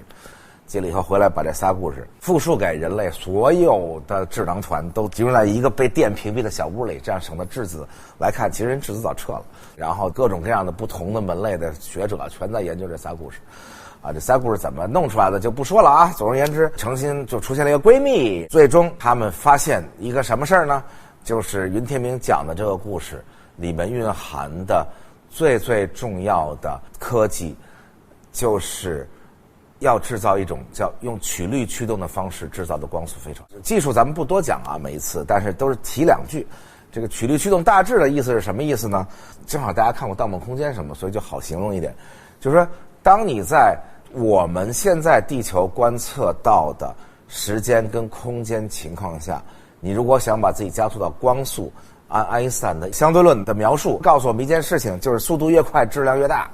然后当你接近光速的时候质量就无限大，质量无限大的东西没办法被再加速了啊，所以这个就是基本的爱因斯坦理论啊，所以不可能加到光速。但是怎么知道光速飞船呢？云天明讲了一个非常重要的信息啊，这个如果大家读过时间简史、霍金这些东西，量子力学就很有意思了。就是你在原来那个理论里，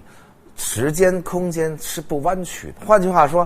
我要到你那儿去，你现在离着我3米，怎么也到不了光速到你这儿。可是我用了很多力气去加速这东西变成光速以后，我突然想到另外一个办法，我是不是可以把空间折叠一下？我这一折叠空间呢，你离我就不是3米了。如果你这样的话是离我3米，但是如果空间给弯过来了，你离我1米半。如果你离我1米半的话，那我光速到你这儿就容易了，我就不用在这个物理空间里这样的变成光速，因为你弯过来了，离我近了。啊，弯过来的不光是空间，弯过来的还有时间。啊，时间跟空间都是可以弯曲的，这个就很有意思了。这是整个第3本里以这个理论为基础的，后面开了巨大的无比的各种脑洞啊，都好有意思。在人类就发现，一个是做曲率飞船，这样就可以光速。当然了，我说的简单啊，那曲率飞船还有这各种各样的其他的理论啊。主要的是空间在前面不弯曲，在后面弯曲，曲率在什么地方导致推动它向前。啊，有点像飞机怎么升起来的，这空气在下边跟上面流速不一样啊，这就不多讲了。还发现一个问题，就是曲率飞船如果有的话，当它开始弯曲的时候，如果到处都有这东西的时候，会把地球包起来，变成一个光速很慢的东西。但是如果光速慢到比脱离地球轨道的火箭速度还要慢，光就出不去了。这大家明白吧？这个脱离地球轨道有一种速度，然后脱离太阳轨道有个速度，所以到了这个速度啊，叫第一宇宙速度什么这那的，第二宇宙速度的时候才能脱离地球引力。如果光速慢到比这个速度还慢，那地球就变成了一个并不坍缩的黑洞。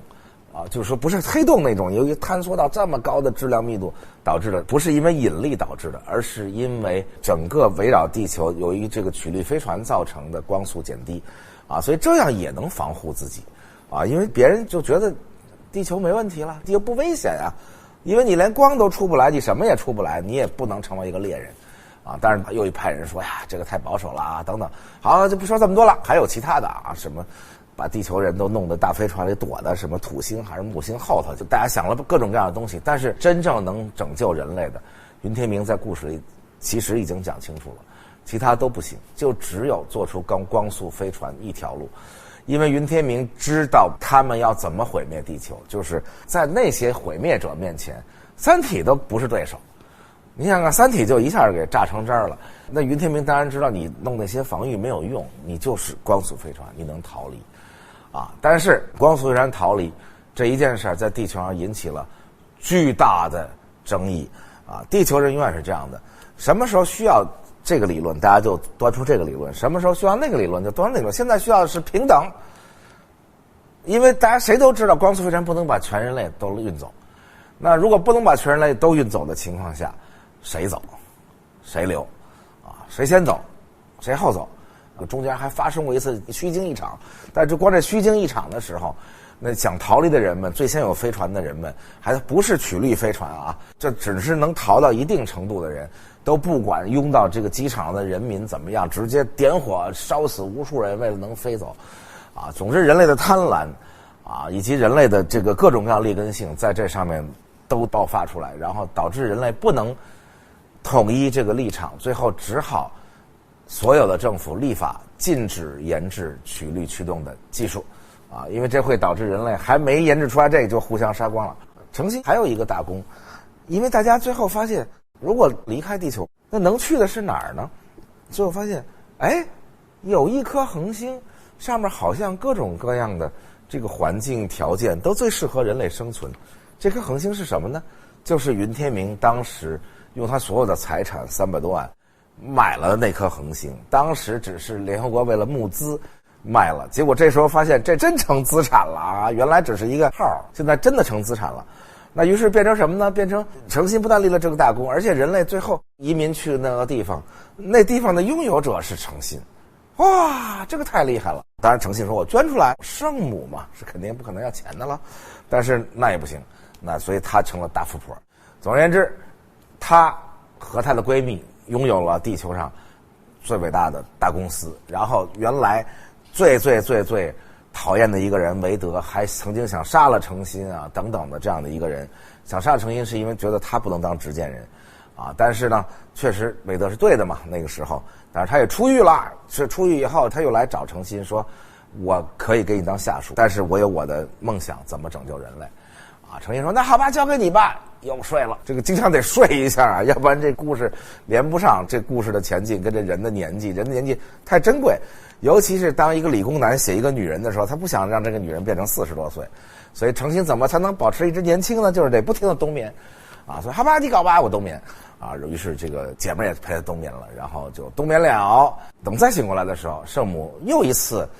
折腾了人类一下。那韦德是变成他的公司总裁，他们在睡觉，韦德在干活。这个韦德干活，最后在违抗了地球的禁令，研制出了这个曲率飞船的东西，并且研制出来了各种各样的武器，包括反物质武器这公司有了自己的武装等等等等韦德就一条，就是为了救人类，哪怕就一个人，当然一个人不行，一个人不能生孩子，2个人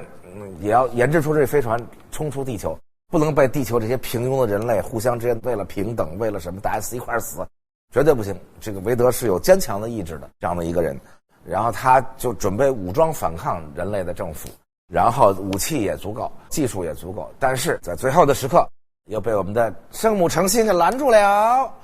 圣母诚心拦住以后，毁灭了人类的最后的希望。但人类本来觉得还有点希望因为还想出各种办法躲在什么木星后面，但是人类最终面临的打击是一个让人非常伤感的诗意的打击，非常的诗意啊！不是来一个炮把你炸成渣儿，而是来了一个叫二向箔的一张小纸片啊！这小纸片而且不是人家处心积虑的要来怎么弄你，像三体又派这个先头部队舰队多长时间到，而是一个远远超过地球啊三体啊这个级别的文明啊！这文明叫歌者文明，这听着就很歌者嘛，唱歌的。整个节目一开头啊，朗诵那首诗就是歌者文明里的一个小屌丝，相当于三体最开始接到叶文洁这个电报的这位小屌丝，他就负责观察宇宙中间突然什么样的这个兔子跳出来了，好给他一下。然后这个观察来观察去，哎，发现了太阳系。怎么把太阳系毁灭？太绝了，简直！我看到这儿的时候，哇，从床上站起来了，最后站着看的。这位屌丝本来想先看一眼确认一下，但是他的领导说不用看了，无所谓，清理吧，就像踩死个蚂蚁一样。然后他说那我就申请一个二向箔嘛，去清理一下太阳系。他级别很低的啊，所以能拿到的武器级别也是很低的。但是就这武器是个什么东西呢？二向箔飞过来的时候，路过了飞船，我们路过高山，我们路过大海，路过各种湖泊，然后人类都看见了这个，但人类不知道怎么对付它，因为人类去抓这个二向箔，结果这飞船过去的时候发现它哪儿都在，你就是怎么着逮不着它，因为它不跟你在一个维度里，这特别奇怪。它把整个太阳系给降维了，就把太阳系降成了二维，这太可怕了，而且太诗意了。因为他最后描述太阳被二维的时候，你想一片那样的火焰，最后变成了一个二维的东西，变成一平面的东西，仿佛来了一擀面杖，就是把所有的东西全擀成饺子皮了，但是不是一般的饺子皮啊，就是变成了一个画，这个地球也变成了一张画，太阳也变成了一张画，然后所有的行星，所有的美好的东西，所有的人类的悲欢离合，所有人类的狰狞丑恶，所有的一切的一切，最后都被人家特别特别轻易的就变成了一张画，就降了维，火焰也熄灭了，生命也熄灭了。我看到那时候，我想，这不就是佛说的寂灭吗？啊，这个彻底寂灭了整个地球。唯一的就是什么呢？总得有人活下来吧，不然这故事怎么讲呢？好，韦德留下了唯一的一艘啊，其实已经做好了的，但是装不了几个人的这么一艘曲率驱动的飞船，所以能到光速。于是程心和她闺蜜啪啦飞出了太阳系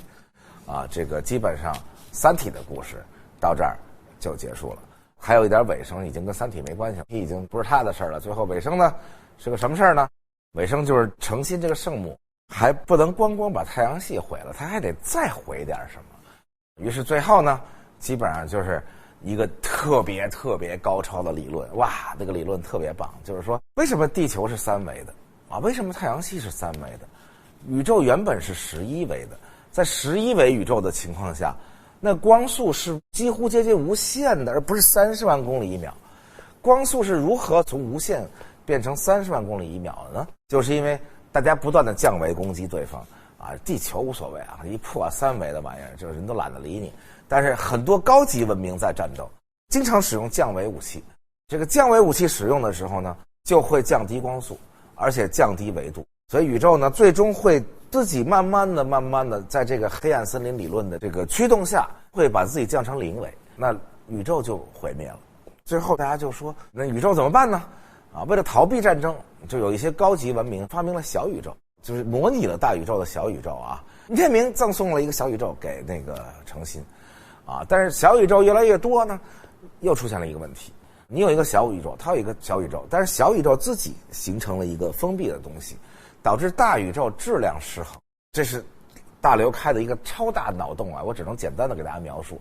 降维当然到0维会导致完蛋，但是质量失衡也会导致宇宙完蛋。大家知道宇宙的整个的平衡就在于在大爆炸的过程中，大家怎么引力、速度、逃逸互相牵制着。如果这个东西整个失衡了，宇宙还是完蛋。最后神级文明号召大家说，大家都归还小宇宙，重启一次宇宙，让宇宙回到11维时代，大家不再打仗了，宇宙回到田园时代。程心于是也响应了，把自己的小宇宙还给了大宇宙，牺牲自己也没关系，程心永远可以牺牲自己，圣母嘛。但是由于他圣母的情怀，他偷偷的在他的小宇宙里留下了一个小鱼缸作为纪念。因为他留下一个小鱼缸导致整个大宇宙的质量始终不可能恢复到最后，因为无论恢复成什么样，永远少了一个小鱼缸，哈哈。就像你今天丢了2000块钱，你即使称马云了，你还是少了2000块钱因为你永远丢了2000块钱。于是圣母诚心毁灭了地球，毁灭了太阳系，毁灭了三体，毁灭了宇宙，然后大刘真狠。另外一个彩蛋吧，或者是之类的东西，就是我看到那儿我觉得特别奇怪，但是我现在能理解了。我当时是因为最后肯定就是云天明跟诚心在一起了吧，过上了幸福的生活，在宇宙中间，哪怕宇宙最终会毁灭，两个人还能在一起，但是就不是。由于这个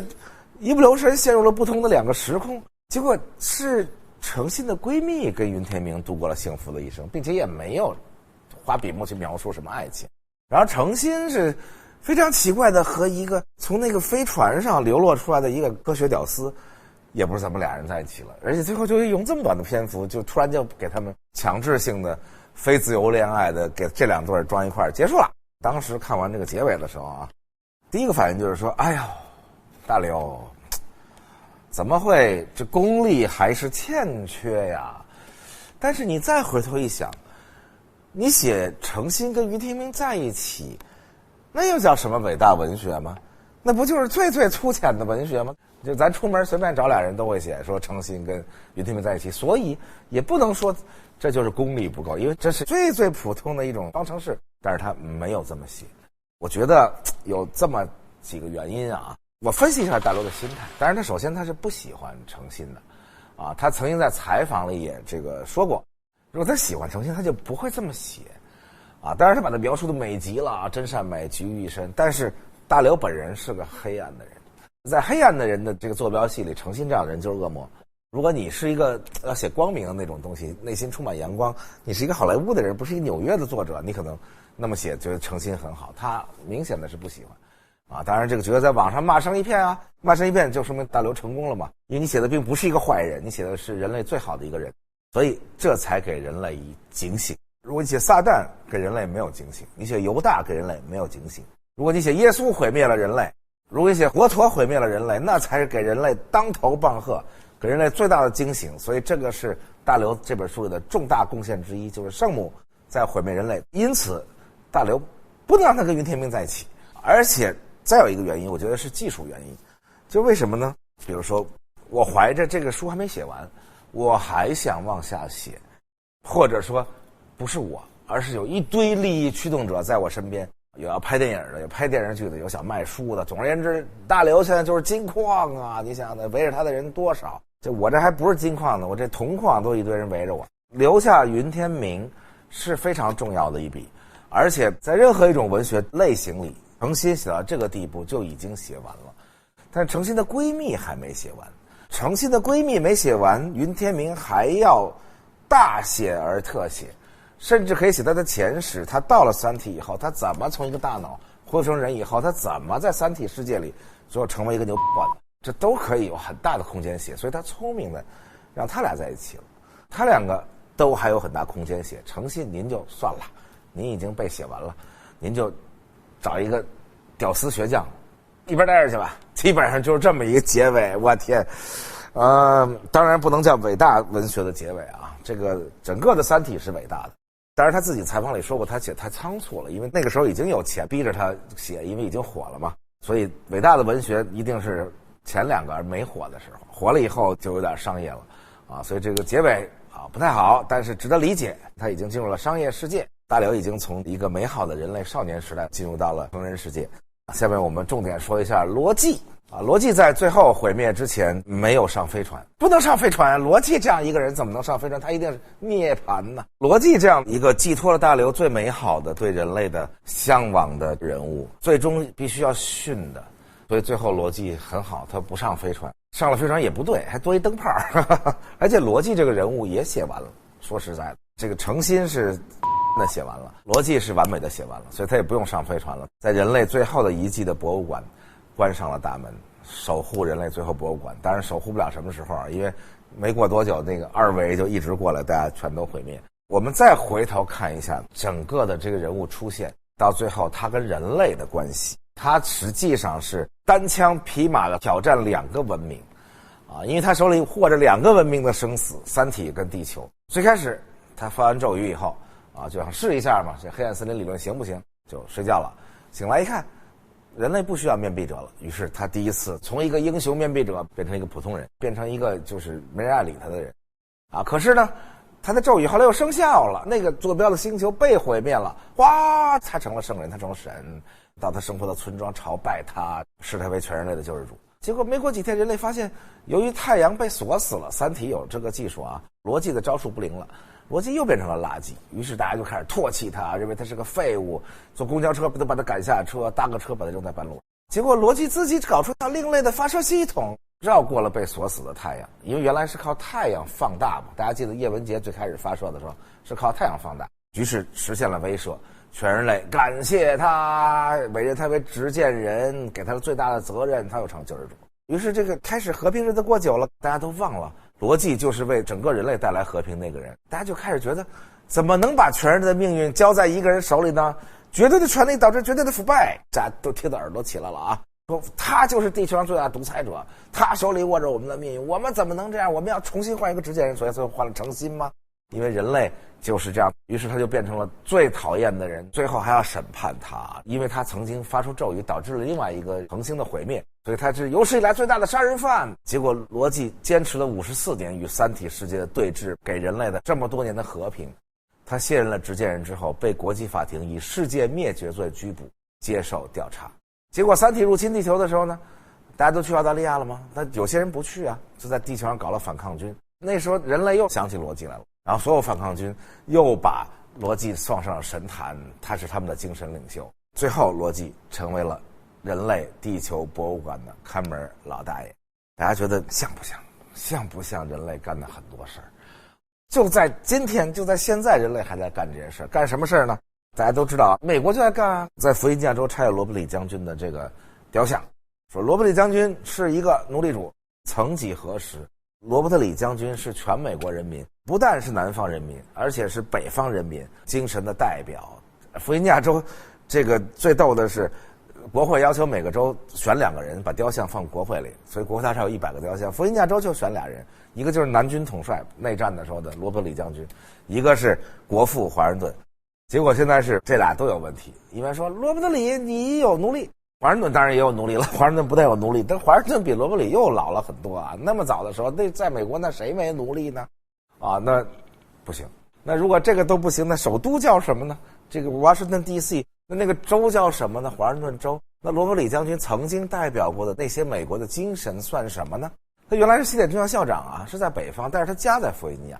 南北战争开始，弗吉尼亚加入南方参战。罗伯里将军说：“那我只能加入家乡，加入南军。”那个时候的美国联邦制的概念还没有那么强，所以几个州要脱离嘛。但是他出于对祖国的忠诚，对美利坚合众国的忠诚，拒绝了南方政府给他的上将军衔。他做西点军校校长的时候，他是上校，所以我的军衔是祖国给我的，我就佩戴这个上校军衔。他就以上校军衔指挥整个南军，到最后做南军总司令。我既忠于家乡，为家乡而战，可是我也忠于祖国啊！那么受美国人民爱戴这么多年的罗伯里，结果现在成为罪人啊！华盛顿成为罪人，各种各样的就翻吧。那建国国父1776年的费城签署独立宣言的美国建国国父们，70%的代表是奴隶主啊，参加美国制宪会议的49%是奴隶主。那怎么办呢？那是不是要把那个独立宣言给废掉呢？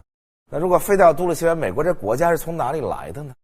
大家看飘啊，飘现在也不行了。在飘现在也被下架了，在美国，因为飘里边是支持南方的啊，如何，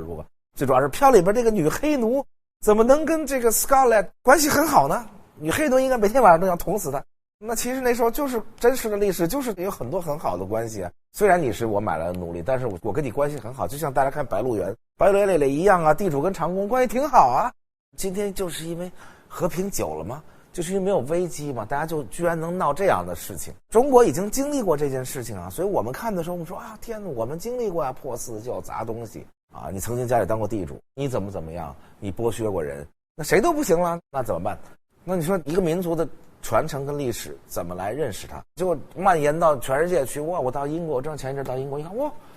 最大的广场在伦敦的特拉法加广场，那中间纳尔逊爵士，英国大英雄啊，在 Trafalgar 特拉西亚海战打败了拿破仑的法西舰队，奠定了大英帝国的最重要的基础。人家最后在那海战中间都牺牲了卫国，现在说不行，他曾经写信给国会支持奴隶制，把他雕像拆了。这简直太可怕了，你知道这？所以你看到大刘写逻辑，大刘写这个时候还没发生这些事儿呢，但是没想到现在全世界号称民主、自由、平等，都先玩起这事儿来了，这简直太可怕了。所以看逻辑的时候，我突然想起4句诗，我天，简直就像是给逻辑写的。秋风宝剑孤臣泪，落日旌旗大将坛。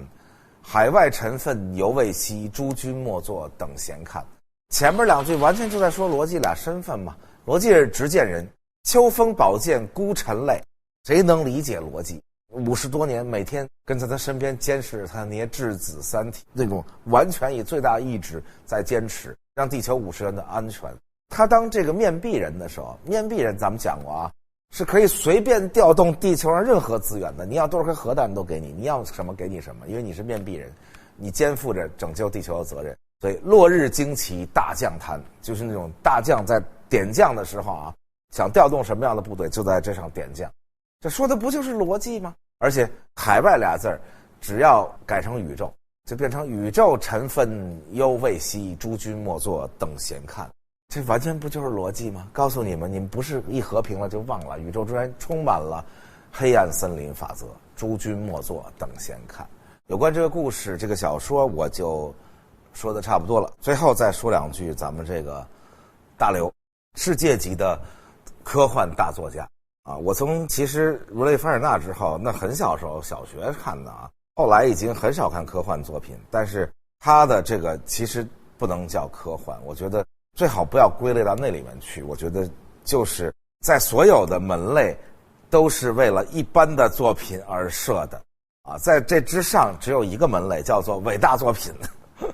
不伟大的作品才分门类，伟大作品不分门类。红楼梦没法分门类，你也不能管它叫鸳鸯蝴蝶，你也不能叫世情小说等等等等。所以这个伟大的作家，我觉得第一重要的就是世界观。在大刘这儿已经不是世界观了啊，而是宇宙观、人类观。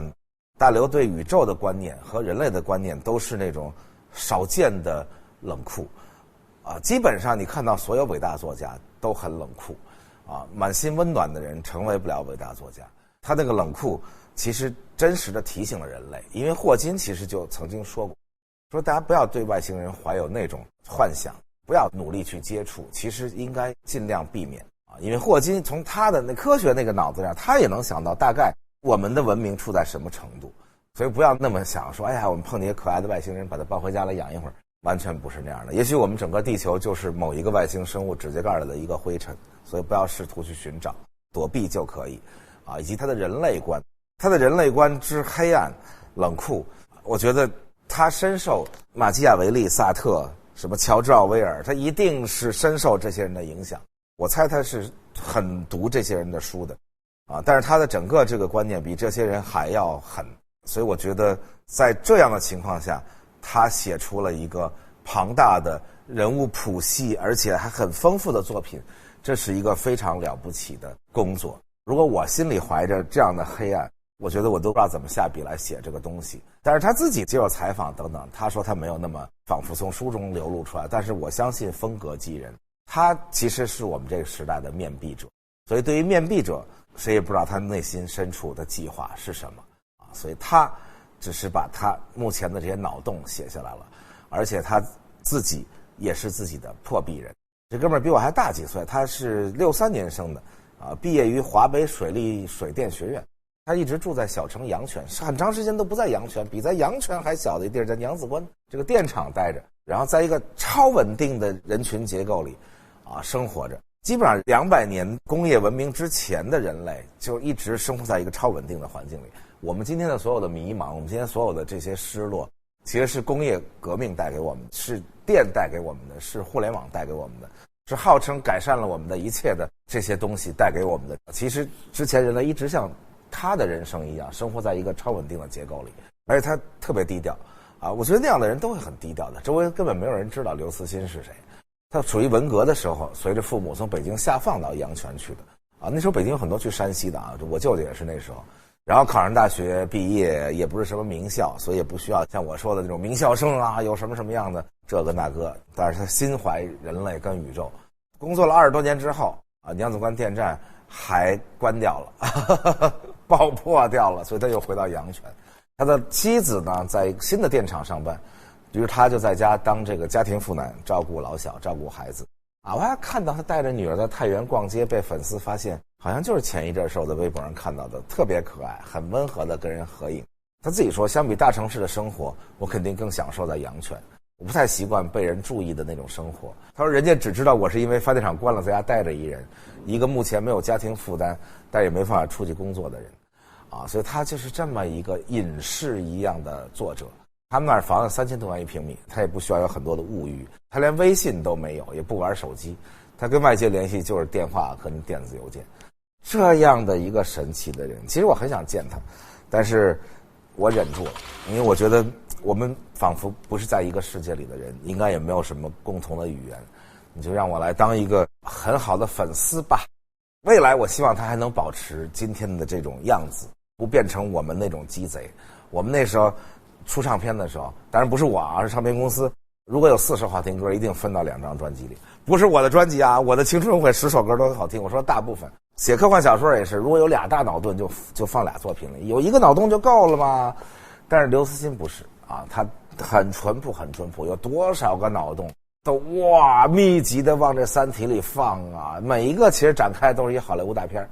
但是他就特实在，都放到一起。他自己说，他想出一个脑洞，他就去查啊，他只要发现任何一个人或者任何一个机构有跟他一样想法，他就不写了。在这种情况下，他们写科幻的人如果能有真的独特的原创脑洞，是多么的不容易呀！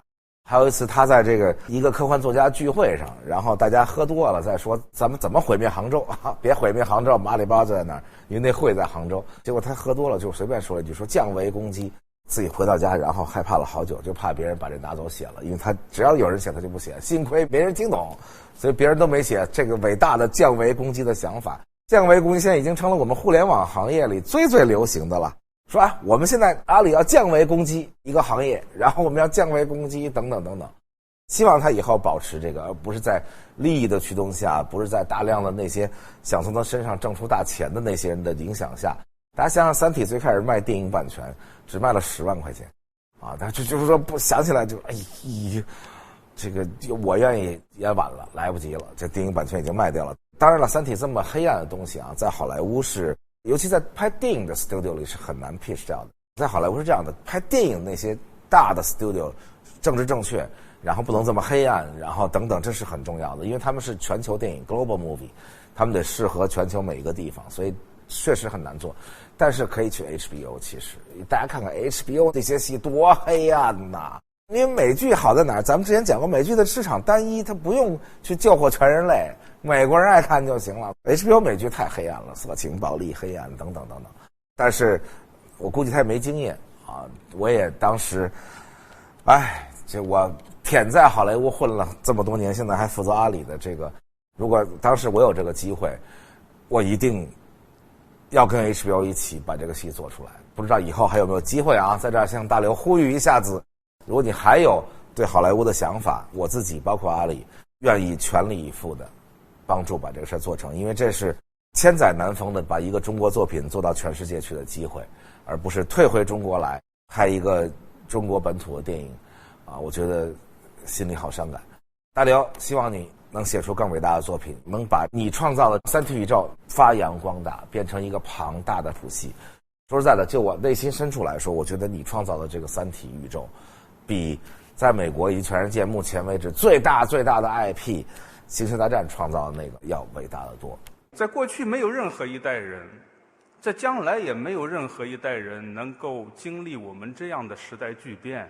在这个飞速变化的时代中呢，我们中华文明、中华的文化也在变化。我们由一个内向的、向后看的文化，变成了一个逐渐变成了一个外向的、向外看的、向前看的文化。这个我觉得就是中国的科幻小说，包括我自己的科幻小说，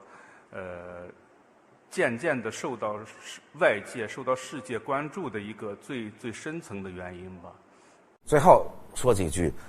很打动我的你的金句结束。他有一些说得很好的啊，在这个书里他说，死亡是一座永恒的灯塔，不管你驶向何方，最终都会朝它转向，一切都将逝去，只有死神永生，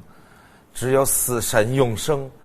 还有就是特别著名的一句话被他改了在里面啊，原来这句诗叫给时光以生命，而不是给生命以时光。他在这里面改成叫给岁月以文明，而不是给文明以岁月啊，纪念在他写的那大低谷时代的一个纪念碑上，因为人类进入过大低谷时代啊，在那个里面非常好的句子。再说一遍，给岁月以文明，而不是给文明以岁月。感谢你大刘，三体就讲完了。最后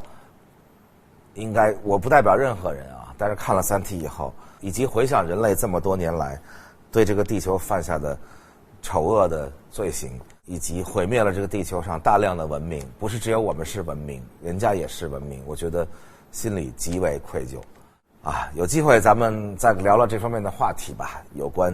未来人类还能怎么做的问题，人工智能怎么让人类会走向何方的问题，以后再聊。好，三体今天就聊到这里，下期继续。我们生存在一个奇妙无比的宇宙中，只有凭借非凡的想象力，才能鉴赏其年龄、尺度、狂暴甚至美丽。在这个极其广袤的宇宙中，我们人类所处的地位似乎微不足道，因此我们试图理解这一切的含义，并且了解我们在宇宙中的角色。几十年前，一位著名的科学家做了一次天文演讲，他描述地球如何围绕太阳公转，而太阳又如何围绕着一个巨大的恒星集团的中心公转。我们把这个集团称作银河系。讲演结束之际，坐在屋子后排的一个小个的老妇人站起来说道：“你讲的是一派胡言，实际上世界是驮在一只巨大的乌龟背上的平板。”这位科学家露出高傲的微笑，然后答道：“那么这只乌龟是站在什么上面呢？”“你很聪明，年轻人。”老妇人说，“不过这是一只驮着一只驮下去的乌龟塔。”